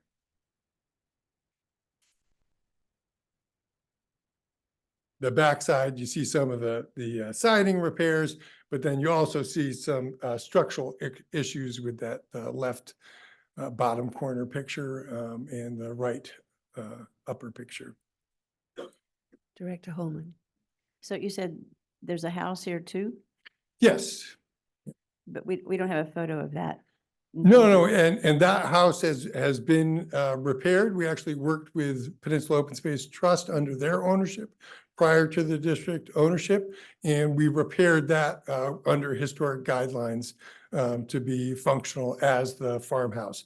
And it's both of them are part. It's a separate residential lease, but they're part of the agricultural operation. So in a situation like that, it's really helpful to have photos of the house associated with this and kind of the setting of Yep. where one is in relation to the other, because it helps us understand if this is, because it says that this barn is California Register eligible, and having that setting Yes. in context with the house, in context with the property, is very telling. Yeah, and that is exactly what the report says. It's really that combination of the house and the barn. They looked at other structures. None of them really contributed to the historic significance. There's another small house on the property. But that's what the historic resource evaluation said, that it was really a great example of having both the farmhouse and the barn that were both constructed around the same time in the late 1800s. My point is, I agree with you Yep. completely. Of course, we don't see that report unless I somehow. Yeah, no, Like- and I get your and- point that it would be nice to see the house Yeah. in So conjunction. we're being asked to make a decision in isolation of having that context and associated building. Although keep in mind, this is the non-decision decision, right? So the recommendation here is to gather more information. And when we do that, we will definitely include pictures of the setting in the house as well. And this is where I have one of the problems I mentioned earlier with the term disposition. Yeah. Because it says expedited process for disposition. Right, and there's So no like implication, and I'm expedited trying to make process it. For demolishing it is what Yeah. it reads like to me. Right, and I'm trying to make it clear as possible, particularly in this case, is that our emphasis will be on repair and improvements. Yeah, Yeah. we need to look for a better word for this. It's. Yep, it's- that, I mean, that's, I think it's, I think it's in the board policy, so we would have to look at that, but I've heard that loud and clear. I mean, for the rest of this presentation, I can use decision, right? That's all we want that to mean. That'd be great. And Yeah. that clarifies what we're doing here too. Yes. So, okay, thank Yep. you.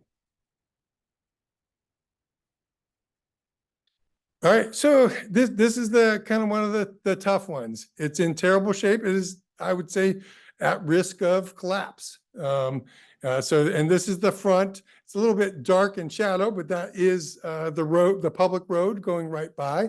Not many visitors will see this, but all our neighbors will regularly drive by this barn. And it's a nice, you know, the house next to it is very cute and actively maintained, has been improved and actively maintained. And then the next picture kind of really gives you the picture of the condition. This is probably my favorite structural repair, just the pressure treated timber that was just shoved underneath and not even bolted or nailed together. And then you can see the side of the barn is collapsing. You can see some of the timbers there. But it is included in this category because understanding that this would be a difficult decision. I do think keeping it will probably require maybe even just rebuilding it, you know, entirely. Because I don't know if there's enough of a structure if that ends up being the board decision. But again, this is the decision that is a decision to come back with more information to the board to decide what option to choose. I think I avoided disposition all right in that last phrase. Director McNiven, I have a All right, question. yeah. So for this decision, not just, Yeah. yeah, the right D word.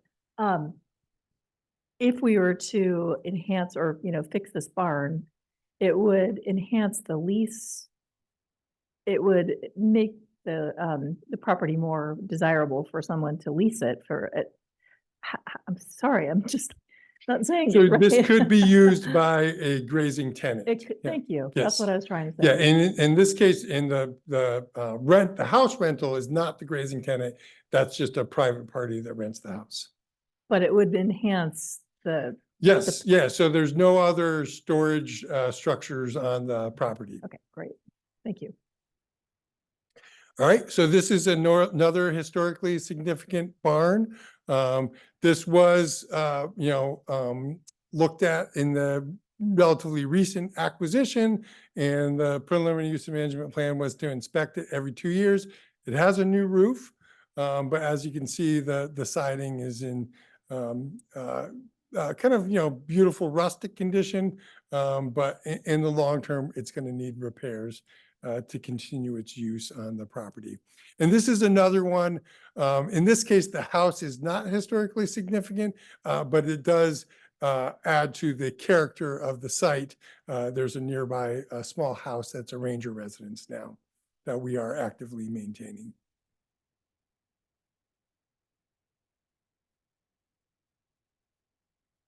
A few more shots of there.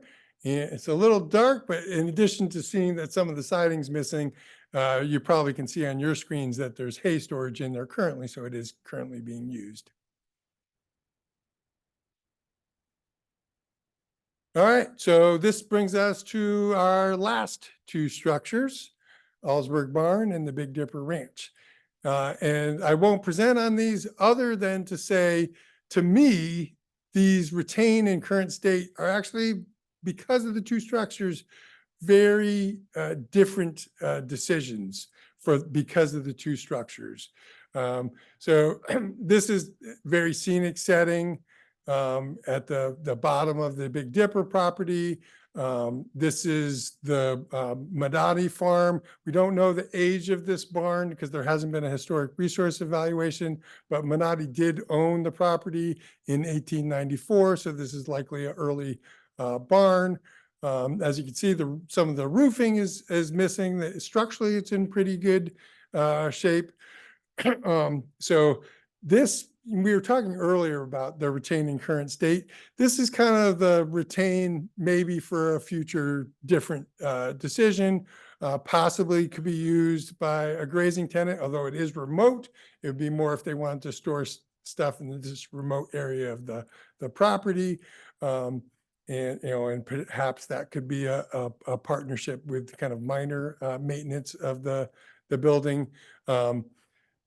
It also, if there was eventually public access onto the property, maybe that would be impetus to doing something else as well. But given its remoteness in a closed area and not being used by the grazing tenant, it would be, I think, a hard decision for the board to invest significant dollars, which you can look at the structure, and it would require significant investment, both for stabilize and for rehabilitation and reuse. So that's why the recommendation is to retain in current state. Just a quick question. So, Brian, just retain versus maintain. Yep. So in this case, would we change the roof, or would we do, or would we just leave it the way it is? So if the board's decision is to retain in current state, just leave it the way it is. Leave it the way it is. Yep. And if you wanted to look at other options, then you would move it to probably the further analysis group 3. Got it. Okay, thank you. Director Kirsten Tucker. Thank you. Yeah, I had a similar question. So if we do the retain, then it's just gonna, in another 5 years, when we look at it again, it'll probably be in way worse shape. So if we think there's any utility, I'm sorry, Jed? Right. But if we think there is any, further utility for a grazing tenant, we probably should not just. Yeah, I think it would be limited utility, and we will be, the board will be selecting a grazing tenant. So that's something that could even happen in the relatively short term, as a discussion with the grazing tenant to see the utility of use once the board selects a new grazing tenant. So are you saying we could maybe just hold on this Yeah, for a little or while? you could hold, you could make it retain in current state with just direction to staff to discuss it with the grazing tenant and bring it back. It's been in this states, I saw this barn. It's not that much different than when we acquired the property. It's in the report, but it's a few years back now. And so, if you're talking that 5-year range, I wouldn't see, I think there would be significant difference in the condition. Already, the timbers are exposed and the siding's exposed to the elements. But structurally, it's in fairly good shape. It's not like some of the others where I looked at it and said, this could fall over in 10 years. Thank Director Holman and then Director Kishimoto.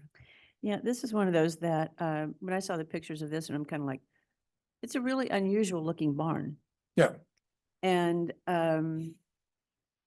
also given, the age of around 1894 or so that you think it is.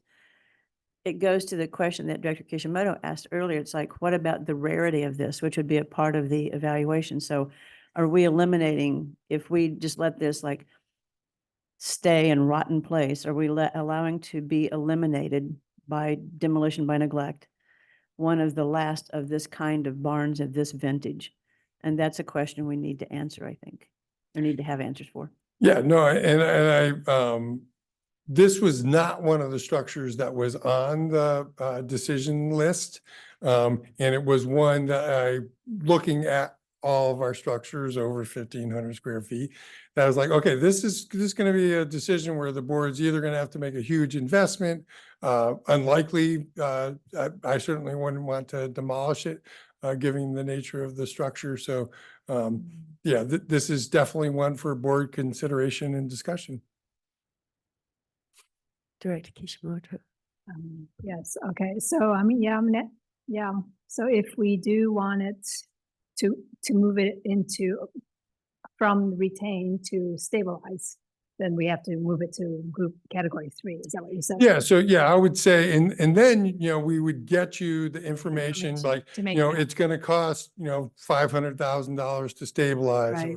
or, And- probably reuse, this could really get up there, but we would Yeah. get that actual information. Right, right. Yeah, I was just gonna ask what the state of the roof is at this point. Is it's not. Yeah, so in this, is like classic, because I've done a big tour of barns of the coast, right?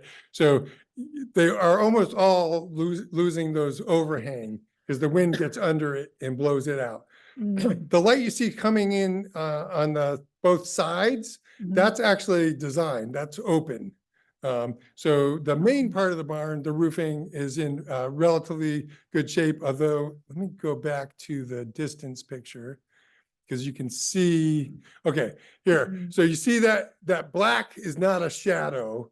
That's where the roofing on the main part of the barn on the upper roof there has broken off. The rest of the roof, with the exception of those eaves, is in place. Yeah, I see. Okay, yeah, well, when the time comes, it seems like this is one that I'd support moving into category 3. And would you, you were showing some other slides of that. There was one I wanted to point out. Other slides of this Big Dipper barn. Yeah, it's the one on the far left. I look at those timbers, and there's another barn that's sort of like this too, that maybe we've already done. But I look at those timbers and I'm like, you know what? That's gorgeous. It's like a church in there. Yeah, no, and I would say the Lobetus is incredibly next level, more complicated than this one, but it's similar. So I had a picture with that structure in that Lobetus barn as well.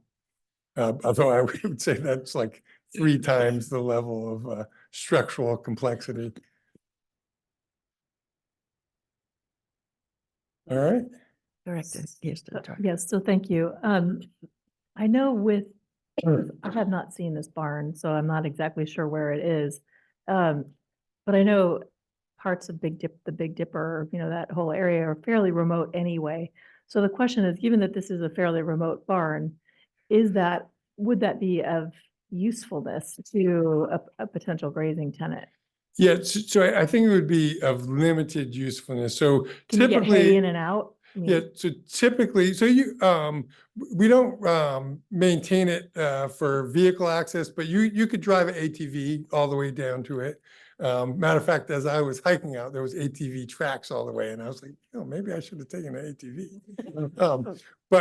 So it is accessible in that sense, but your typical, like, so for example, on Sears Ranch, on what we're going to call the Harrington Creek Ranch, that barn was supposed to be saved and then used by the tenant because it's close to your vehicle access off the road. Then you can bring your materials in and then have them accessible to bring to the rest of the ranch. Whereas this, it's more difficult because you're having to drive all the way in, probably on a ATV. Thank you. Is my throat sounding dry? I can see it struggling. Okay, same recommendation, really totally different. I think probably if you're gonna waver on this one, it would put it into the demo category. This one's on a remote road. We haven't maintained it. It's a half mile. I actually found it difficult to hike through. So there was several slide failures, and it's totally overgrown with brush. So we would have to actually reopen the road to make it up there to demolish the building. If you retain and stay in this one, you are making the decision that you're likely not going to clean it up when it collapses. There is no evidence of trespass. I mean, I suppose you could say those broken windows might have been done by a person, but there was no evidence of anyone being out there in years. I don't expect it to be accessible unless we ended up deciding to use that road as a trail some point in the distant future.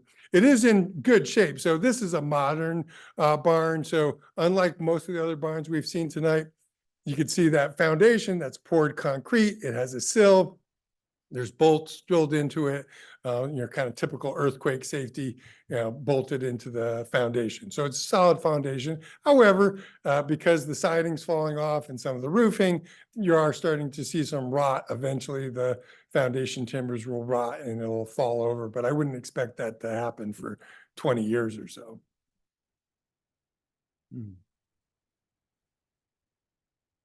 A quick question. Just a quick, Brian, Yeah. just a question on that part. So, just some clarification on some of these, you're basically saying, to use Jed's term, rot in place. So is the idea that, it's going to cost us more money to go in and actually take that thing out, just let it fall Yeah, down? and there is not that I know of any sensitive species, but there is bat use of this, so that played into the recommendation too. Right. Yeah. So, and you said, 20 years, it'll probably come down. And what would we do at a 20-year point? Would we just let it decompose, if you So will? I think you would just let it decompose. At that point, you Okay. probably will have lost the entire road and there would be more impact. So Oh, if I your see. goal is to have it, the entire landscape clean, Yeah. then we would go in and reopen the road now and demolish it. Okay. Yeah. So your recommendation is based on just let it fall, let it rot. Yeah. It's more cost Yeah, effective. and that's the point I was trying to make, Yeah. that same recommendation, but two very different structures. Got it. Okay, thank you. Director Gleason. Yeah, so this is more about the previous one than this one, but is there some intermediate option in between the leave it as it is and the stabilize? I feel like what we're doing at Hawthorne's in some cases, I think, is in between. Is that it's temporary, but Yeah, the board hasn't made any decisions on Hawthorne's. We have done temporary measures at Hawthorne's, but that, it's been a plastic roofing that we've put on 3 times now. So we were hoping we were getting to the point of making permanent decisions, but we haven't gotten there. And then with the main house, yeah, we did some security measures and that sort of thing. But that even the Hawthorne's, it's more based on the site. We had to do some security, put the fencing up, board up all the windows, that sort of thing.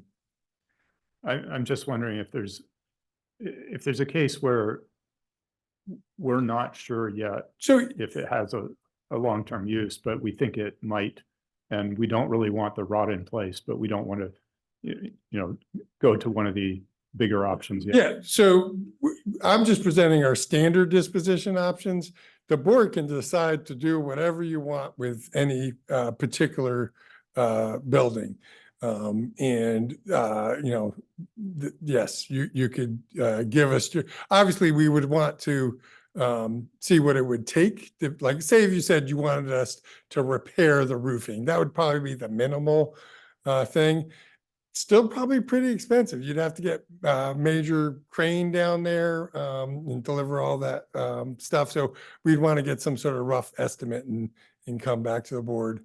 Or if maybe if we thought it was doable, we would come back with a contract if that was the board's direction.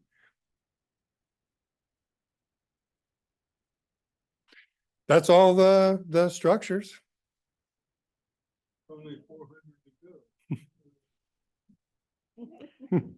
Right. That was my question at the beginning. How do we proceed now? Yeah, so we have the 4 groupings. If I can help with this, so as we were going through, we didn't have full discussions, but I heard discussions about the Sears Ranch Road open air barn. So there was some discussion about that, about possibly of moving that. And then I also heard a discussion about some possibility of moving the Big Dipper Ranch or some alternate decision on what to do with that barn. I didn't hear any other discussion, but maybe start to see if there are any board members that want to discuss any other structures, and then we'll know which structures were Yeah. decided. I found actually attachment 1 and on Yes. the other side to be really helpful. It's 1 page. It has all of them. 1 page, all color coded. Yeah. And those are the 4 groupings. Was it at the end or the beginning? Attachment 1, it's right after the board report. There you Yep. go, yeah, Yeah, that's, I see it. And that's the short version of the full review of each. It just lists each structure, what preserve it's in, and the GM recommendation. so I would suggest maybe we go group 1, group 2, group 3, group 4. You do? That would be fine. And if we want to move one from one category to yeah. another, that would, Yeah. okay, Yeah, yeah. fine, let's do that. So I'll start, and you all know my bias, but I like all of the recommendations in group 1 for demolition. Am I allowed to say that? Demolition. That is what we would be going down to Yeah. the path to. Yeah, Mhm. and so that would, I'll go ahead and Yeah. open up bidding for that. That's group 1. Director Kirsten Tucker. Okay, your bid. my other bid.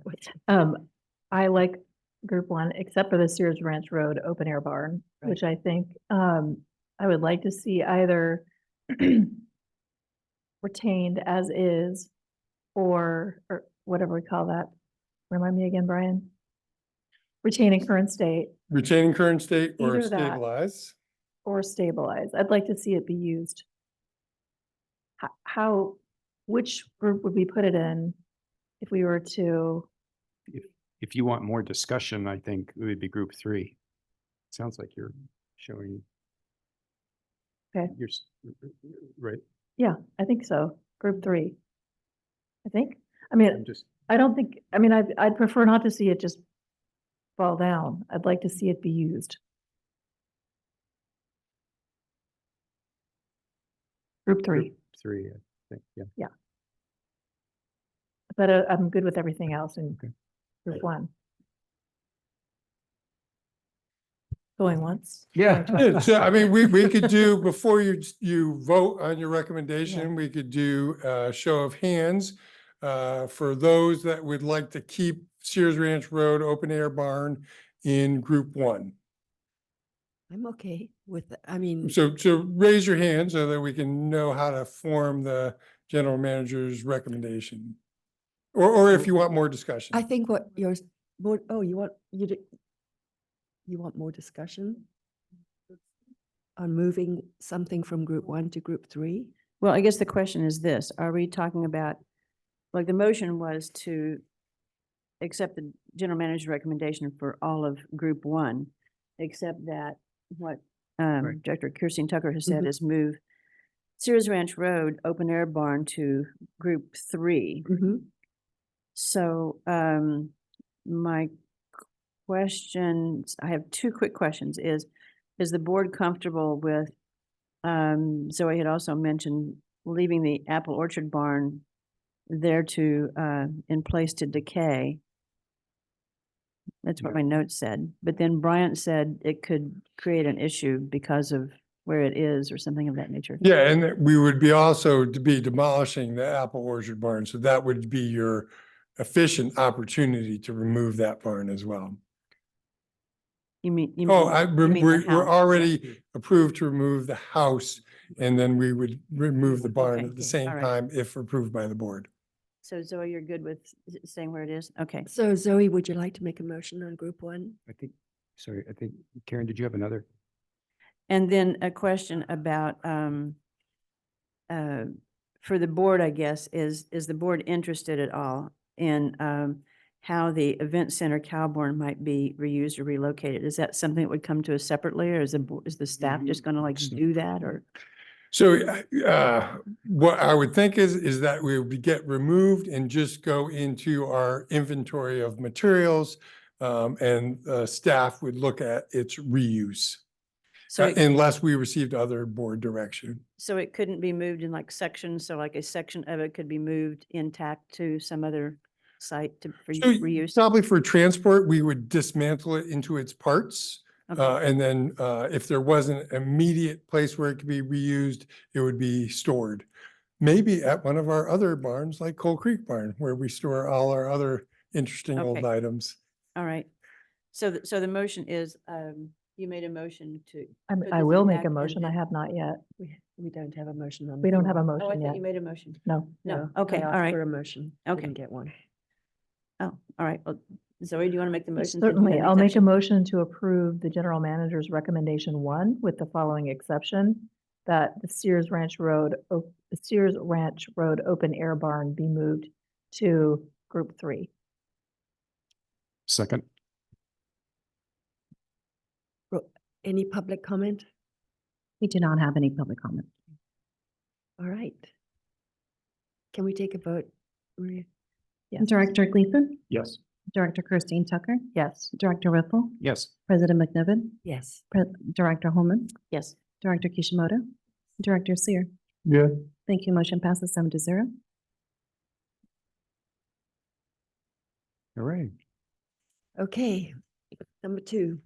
Over to group 2. As a reminder, these are the 2, the Big Dipper barn, this really dilapidated one, and then the Landre house and associated structures. I do have a comment if my board, nobody has any more. I really think an historical evaluation of the Landre house is a waste of money, to put it bluntly. I think the Landre house is so hard to get to. Even if you're hiking through the area, you couldn't. Yeah, I think it should just be put into section 1, into number 1. Mhm. I don't know if Fine. anybody else. And has I'll anything just say about that even if you put it into section 1, we would have to evaluate under CEQA whether it was required to do it. That would give us more leeway to look at that, whether it was required. Because I mean, it's, it probably meets the 50-year criteria, but that's not the only criteria for deciding whether it needs to be Gotcha. evaluated. Yeah. We've typically been conservative and used that. But that's not necessary. Say, like I said, with the barn, you could probably make a judgment call that that's not required to do a historic evaluation. It's not required to do a historic. Well, I said you could potentially make that call, but even if you move something into group 1, we would, as staff, do an evaluation whether we needed to do a historic resource evaluation for CEQA. You've already made that analysis on section 1, right? Section 1, yeah, most of those have historic resource evaluations already. Yes. Yes, and that's shown in the report, un- or there's yeah, a reason I why mi- I one wasn't misunderstood. necessary. Okay, Yeah. so it's not too much more work.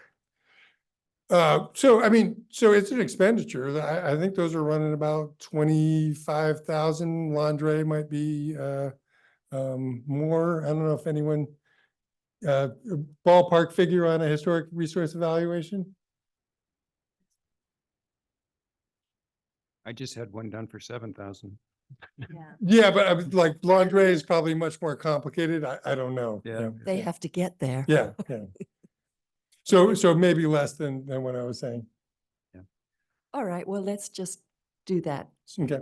It's not, do what I- staff I- recommends. I- No, yeah. leave it in 2, because even if you move it into 1, it's still got to have its historical evaluation. If we So I- determine it's required by CEQA. Yeah. So I would make a motion for to accept general manager's recommendation number 2. I'll second it. Oh. I wasn't done discussing though. So, Let's open the discussion. okay, so my thought is, the Big Dipper barn, I would move that to 1. But we still have to have a historical Well, evaluation. not necessarily. So we would put it to our professional staff in the planning department to evaluate whether it was required for CEQA. If Right. their determination was that it was required for CEQA, we would still perform a historic resource evaluation. That's- In consultation with legal counsel as well.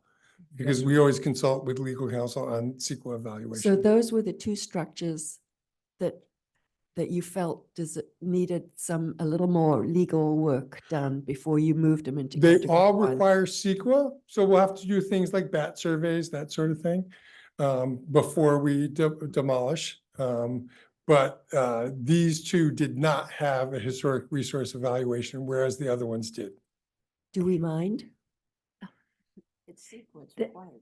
So yeah, so Okay. like if you moved it to 1, we would have the leeway to evaluate it to see and maybe make the determination with legal counsel weighing in whether it was required. If you keep it here, we're going to do a historic resource evaluation regardless. Gotcha. But moving Split. it could simplify the process, but you also might not get a historic resource evaluation out of it if the determination from our council was that 1 was not required. So here, Director McNiven, Yes. if I might. You may. So with both of these items, to me, it seems that by moving them into 1, we're already going to do a historic resource evaluation, With CEQA. but we don't want to save either of them. I mean, the Landray property, we already know will be prohibitively expensive and we're not going to hold on to it because we can't use it. And the Big Dipper barn can't be used either. So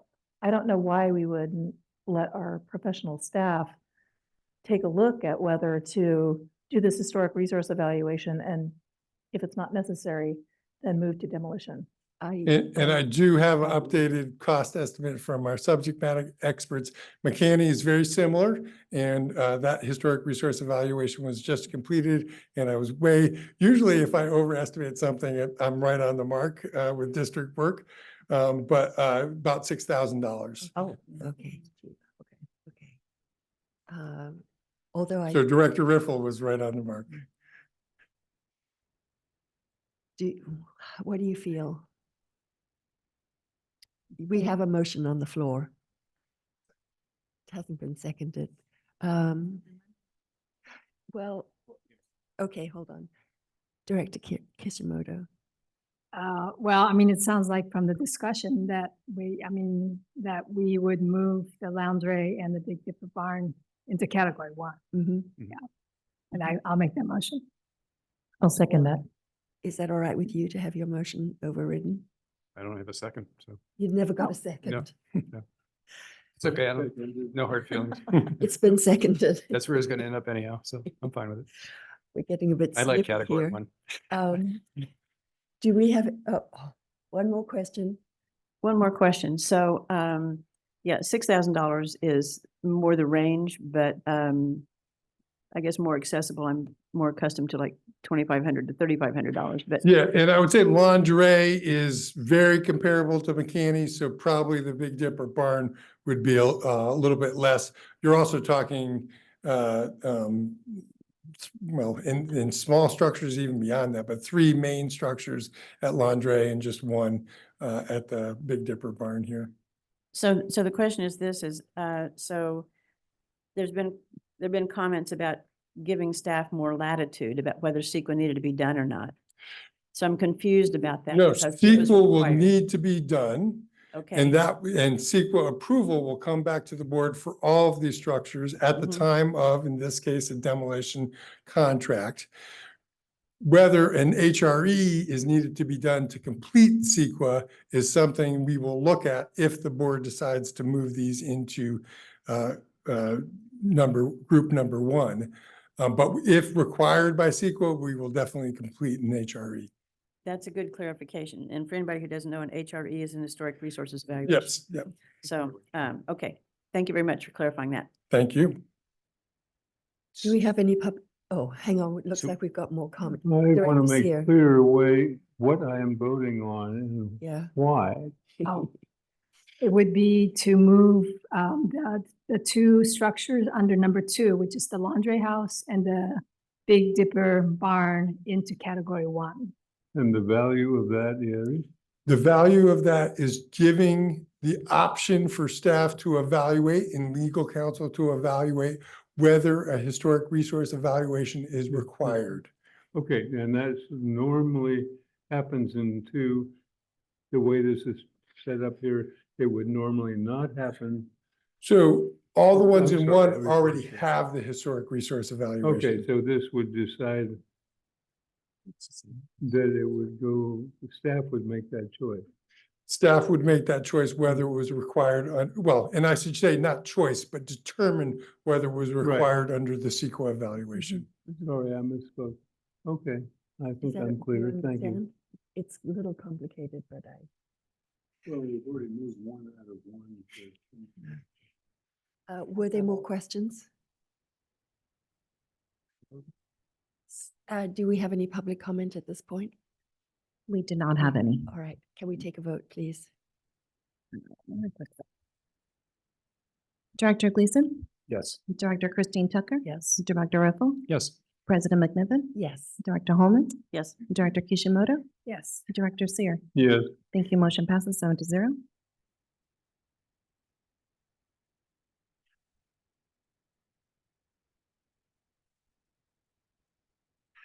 All right, now moving on to group 3.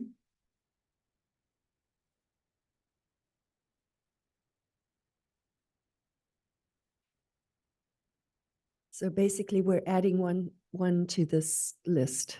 We're adding the Sears. Sears Ranch Sears Ranch. Road Open Air Barn. Right. And if these would be the only bonds we're even thinking about retaining, that's a pretty good number. Yeah, I'm just, And we have other barns that we are actively maintaining. Ta- I mean, the red barn is the classic example, Yeah, right? We yeah. put a large investment in that. It's an icon for the community, we just went on the tour of the White Barn at La Honda Creek and right? Huge they investment in that. told me that how much that cost. So we're looking at over $1 million here. Oh, so, Mhm. and let me go for, we were talking about the structural complexity. So look at this interior picture. Yeah, And this, it might not be clear, but this is a very large barn. It's over, I think it's over 2,500 square feet. So this, I am almost entirely sure that this will be well over $1 million. oh, Yeah. okay. This Uh, is from the guy who thought it was $25,000 to do it. Yes, but if you look at my structures evaluations, there are a lot more on mark. So I mean, and you can look at your recent projects to kind of give a, but I will say, we didn't prepare cost estimates, so No. it is just ballparking it. Yeah. But I've lost all my credibility with the HRE. I am better on structures though. Brilliant. But so I'm happy to do this to approve these 4 structures on this category, Well, bearing in mind the money will come to us at a later point and we can, Well, yeah, and we will actually come back for a board decision on which of the disposition. So we could come back and say, it's gonna be this Decision. expensive, and the board could say, you know what? We have other priorities. We're just gonna let it retain in place. okay. Yeah, so you will have the opportunity to make the actual decision just with more information. Director Kishimoto, did you have a question, comment? Well, yes, I had a question for the rest of my board members, which is, so the Big Dipper Ranch barn, I was thinking of moving into category 3, not for the purpose of spending, millions of dollars on it per se, but at least to move it from retain to stabilize. So to evaluate, so see whether we want to spend the money to at least put a roof on it. for And example. that is the bond, the Big Dipper bond that's in 4. Yes. So we'll Right. get to that in a minute. We're still on number Well, 3. okay, I thought you wanted to talk about which barns to retain. Oh, I was just commenting on the bonds in section 3. Oh, I see. Okay, yeah, I mean, it's Let's you get can, to you can, 4 you in a can do minute. it either way, but Yeah. if you're trying to list a number of properties that we want to put in category 3, it would be to add the Big Dipper. Ranch Ranch barn barn. or the barn? Yeah. Big Dipper Ranch Barn. Yes. Yeah. The Minotti barn. Okay, as opposed to letting it rot in place, is that what it's? Rather than rotten place, it would be. That is not a listed alternative. Evaluate. Stabilize, at least to Alright. evaluate or stabilize. Yeah, well, Yeah. we could,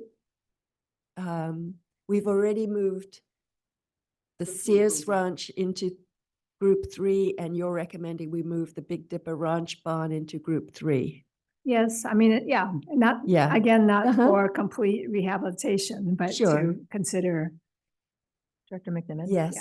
I do have Uh, a thought on that, and that is whether we might want to just simply, well, I don't know how we would handle this, but it seems like it might make sense to ask the grazing, the prospective grazing tenants, Yeah. whether they would find that barn useful or not. And if they don't, then perhaps leave it where it is. I don't know how we'd handle that. Do you have a recommendation on that, Brian? Yeah, so I mean, certainly the selecting, retaining current state with just direction to staff to reach out, and we could report back what the conversation with the grazing tenant was. So it feels like that's one that we just might just not take an action on this evening. Big Dipper? The Minotti barn. I'm with you.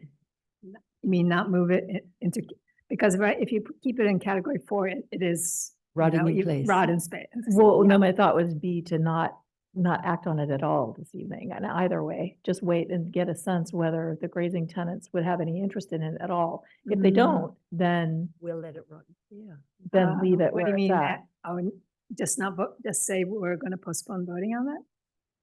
It's it's a possibility because I'm happy. I mean, I would be Yeah. okay with it in 4 if there was no interest in the part of it. I mean, it's not really visible. It's not something that in my opinion, is a structure that people look at and go, oh, there's a nice barn.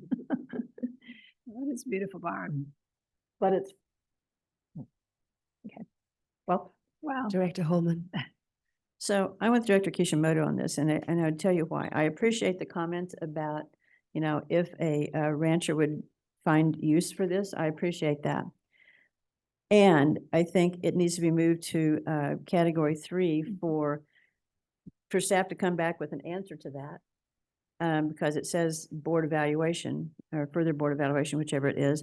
And then the other thing that I brought up earlier is this is very possibly an 1894 barn, and we need to have the HRE, or at least a preliminary HRE, to know if this is critically important because of its rarity. Yeah. And that's a basic CEQA determination. Yeah, so for retaining current state, because there is no action taken, there's no need to do a CEQA analysis. therefore you would not require an HRE. Certainly that could be a next step that board directs staff to take. So so the group three, it says board evaluation. We're going to be doing the CEQA evaluation in group three, correct? Not necessarily HRE. So Not necessarily HRE. the- You might get to an HRE. the CEQA will be done after the board selects a decision on what option to go with. Well, that's backwards. So, well, before implementing it, or actually, That's backwards. Egan, maybe if you could help me out that would, or Ivana, did we present CEQA at the time of the deciding on the 4 options?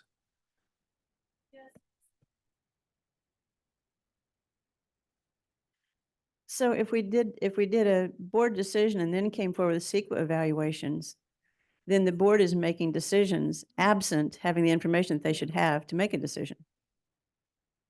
In our previous, sorry, Ivana Young, Capital Project Managers 3, Engineering Construction Department. Good evening, Board.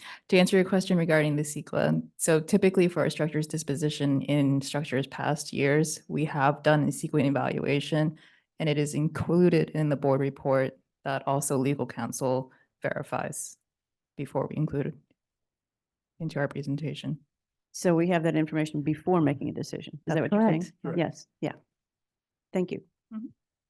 Thank you, Ivana. And so I was in error in that. So we would prepare that as part of the looking at the options.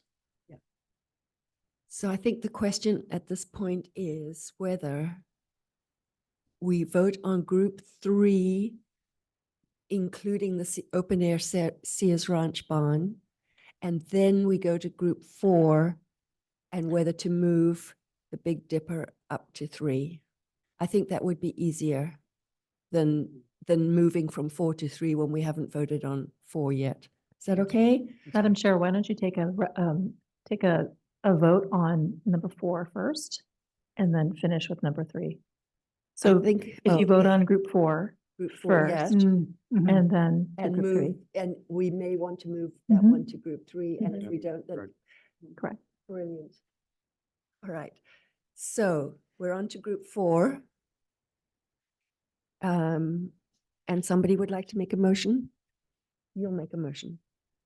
So I'll make a motion that group 4 consists of the Alsberg barn. Second.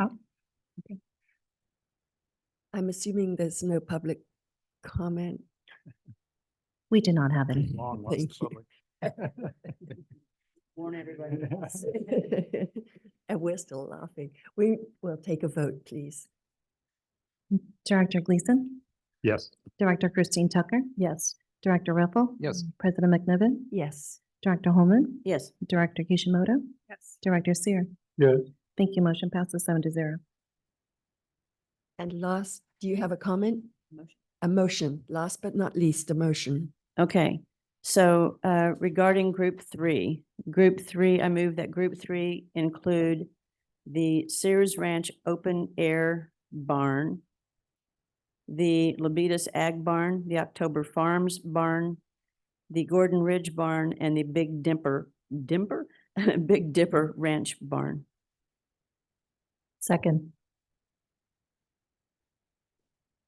How about some public comment on this one? No public comment. We'll take a vote. Oh, there's one comment before we take the vote. One quick comment. When the Labitas Ag Barn comes back, please include as a part of the eligibility and context information, the house and the setting associated with that barn.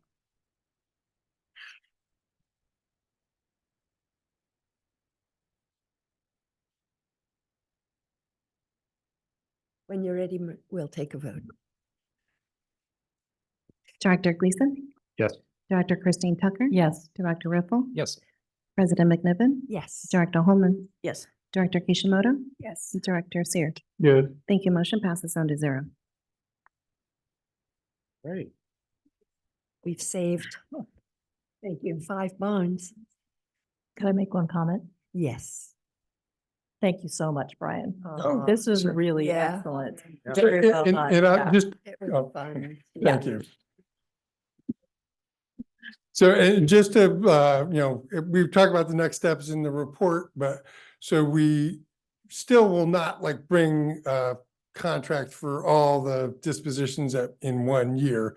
We will look at which ones are the highest priority to implement for the ones that are in group 1 and bring actual demolition contracts to the board for approval along with CEQA.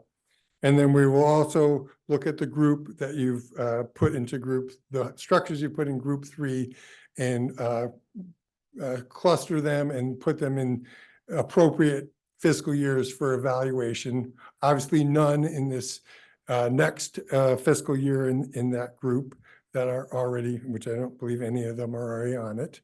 So it'll be looking at fiscal year 26 and further out for those evaluations to come to you. Fabulous. Did you have something you were going to say? No, nothing more. Just, I thought it was really well done, and I'm really happy that we took the time to really think about these barns and, Yeah. yeah. And a great Director discussion. Holman. Yes, Yeah, 137 big roads. No, they don't come to the board. They're too small. Yes, thank you. That background pattern looks like what you would find at the Cedars weaving studio. So the general manager recommendation was, if I understood it, is we are also supposed to be making a recommendation about a new process. So you have selected the new process for those that you put into group, well, actually, it's now just group 1. You've already made a decision on the one Allsburg barn. And then the group 3 will be the process that we have been using. So very similar to the process that you saw for Paul in Rapley Barn, Paul Cabin, Rapley Barn, that were your latest approvals. So where I get confused with this is on a slide that you presented, I didn't catch the number of the slide, but it's like group 1, group 2, group 3, group 4, and it's got those in orange, rectangles like this, and then there's some bands across the top that are board selects disposition option. How about decision option? I liked that word, Brian, very much. And implementation is in a blue box on the right. So I'm sorry I didn't capture the slide number. I'll get to that one. Unfortunately, I shut it down and unplugged my computer too quickly there. And my confusion here and my concern about it seeming like that we're adopting a new process is the and we're going to call them bubbles, whatever they're called, like the group 2 and the group 4. In the group 2, it says removal after an HRE. And on the right of that, it says historically significant. And then also not historically significant. So it seems like we're demolishing historically significant buildings. That's what it reads like to me if I read this literally. And then there's been a lot of conversation here tonight about retain in current state as opposed to a maintain or stabilize option. And that seems to be missing, and again, generated a fair amount of conversation this evening. So that's my concern with it seeming like we're approving this new process when this process has generated a lot of conversation. Do you find the slide? Sorry, it's, I think because there's so many pictures, it's having difficulty loading. But I can address you while it's trying to load here. Okay. I'll maybe give it some time. I can address the question of number 2, which there are no structures remaining in that group because the board moved them. But the, yeah, very good. So the, oh, actually, it's the groupings, the next slide It's, that yeah. the question was on. There you Here. go. So Yes, this one. group 2, removal after HRE. So you're right. That's maybe not worded too well.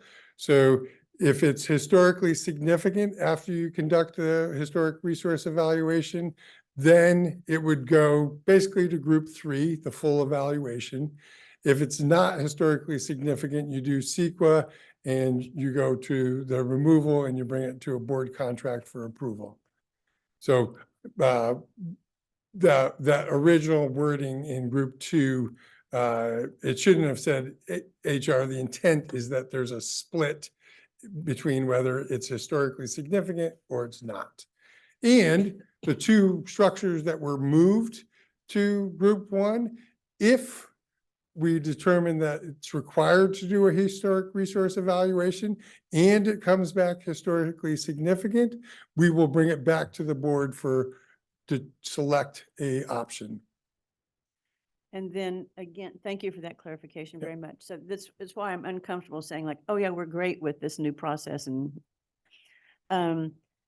then except for what we're doing tonight, because we were very clear on what we wanted to do tonight with those buildings. And then the other one is number 4, or group 4 that doesn't have a number on it here, but again, there's no maintain in current condition. That's not an option.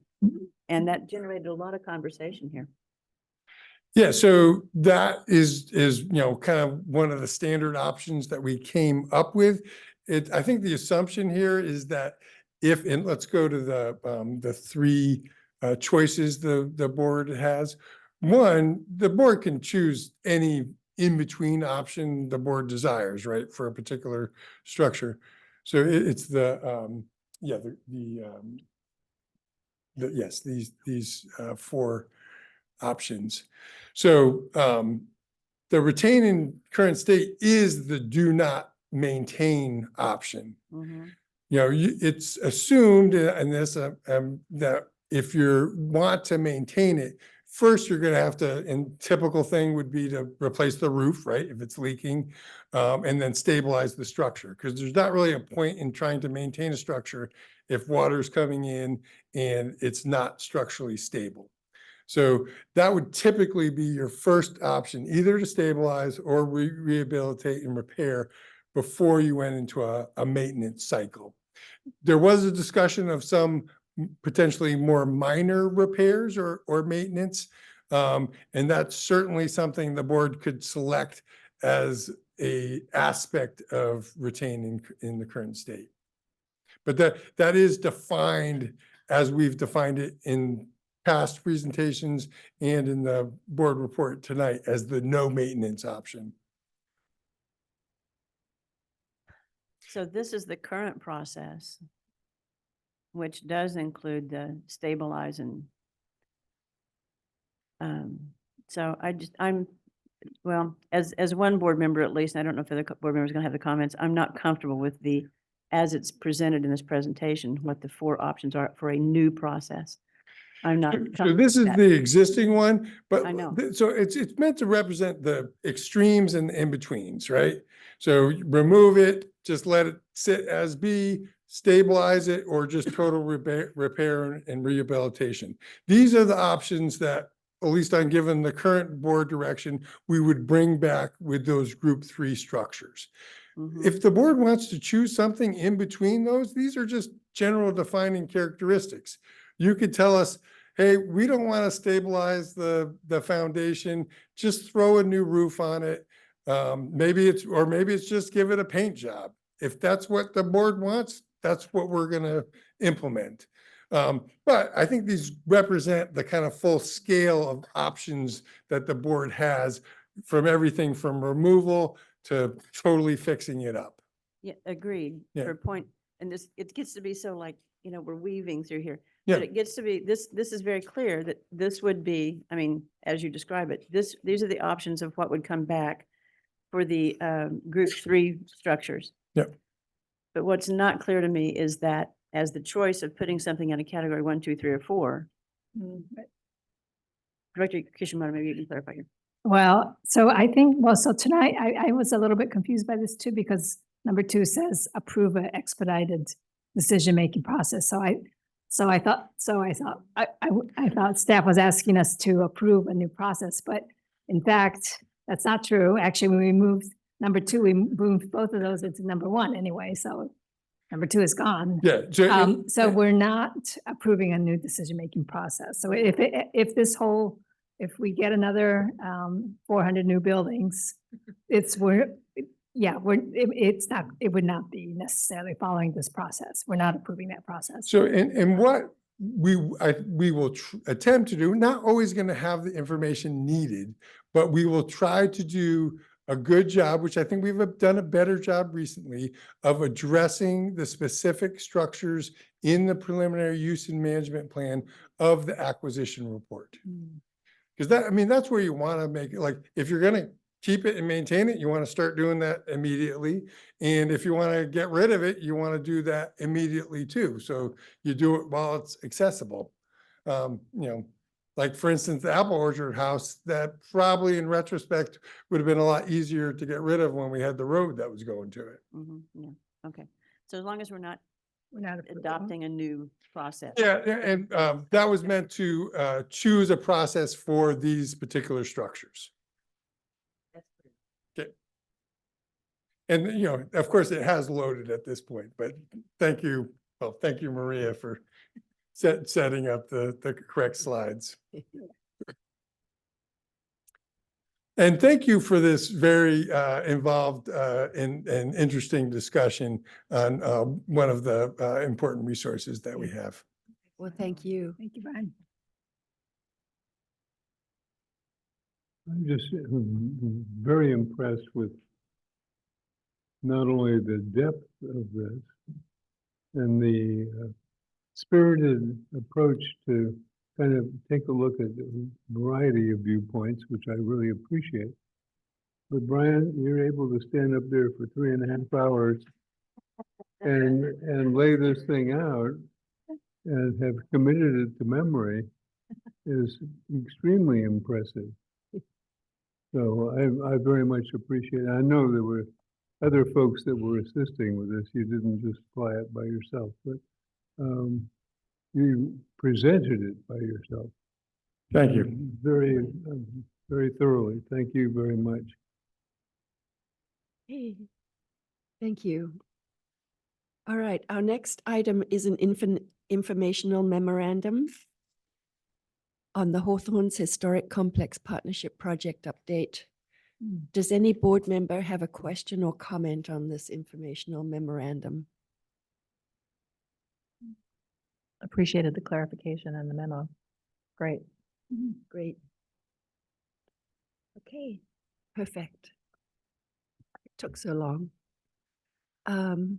Informational reports, committee reports. Were there any committee meetings the last 2 weeks? Did you see any? There were no committee meetings since the last board meeting of March 27th. So no staff. Stefan.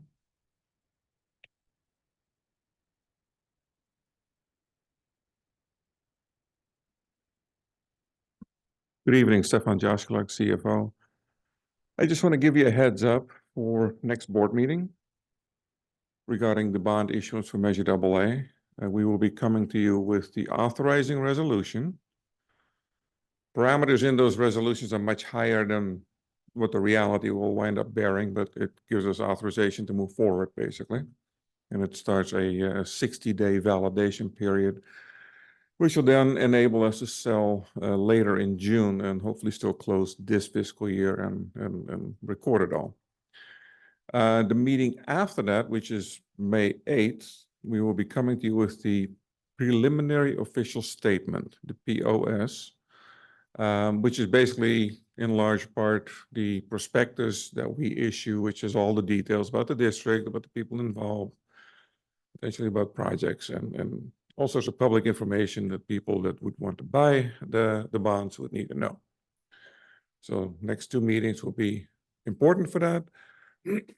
After that, we continue to work, of course, with ratings and advertising and selling and all that, and come back to you later in June with the final result. So be prepared. Thank you. Thank you. Any questions, comments? Director reports. We start with, let's start at the end. and just work our way down. I just wanted to say I really liked and appreciated the White Barn tour. Thank you. Thank you, Paul. Thank you. Bye. Good timing. Yeah.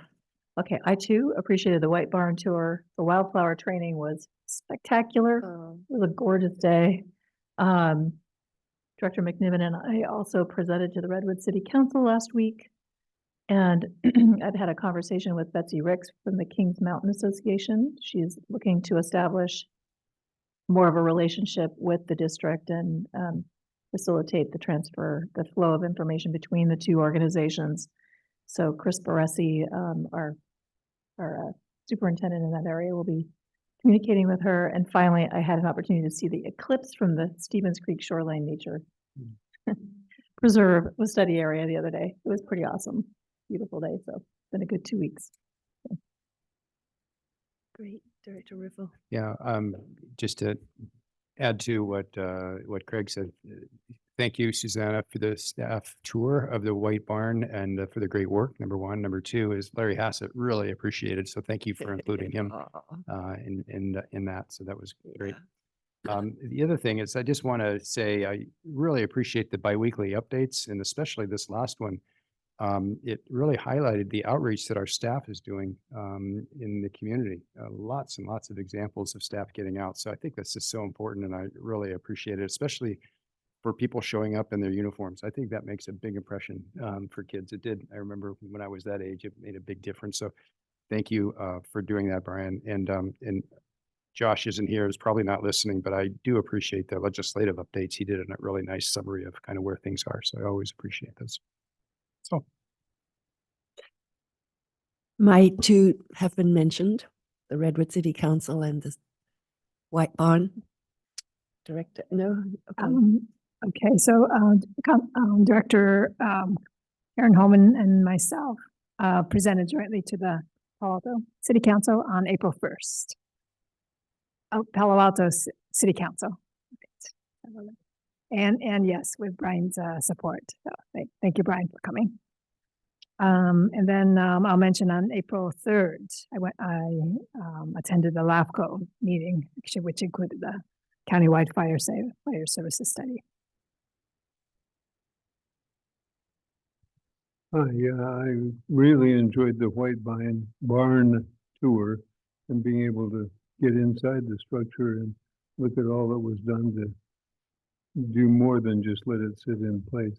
So I love the wildflower one also, except I learned a whole whale of a lot about grasses. I hadn't known that, but I mean the seeds and where the seeds are, and so that was really interesting. And then this noon, I attended the Santa Clara Valley Water Commission representing the district, and they discussed significantly the rise in rates and why, and it was a very spirited discussion. And the primary point that the board made, the board members who were present made, was the cost of importing water. If the investment that needs to be made at this point to deal with recycling and storage and so forth, so that we are less dependent on importing water, then we'll be more successful at not seeing prices rise what feels like astronomical, I know, but at any rate, that was very interesting. So I'm glad to represent the district. Thank you.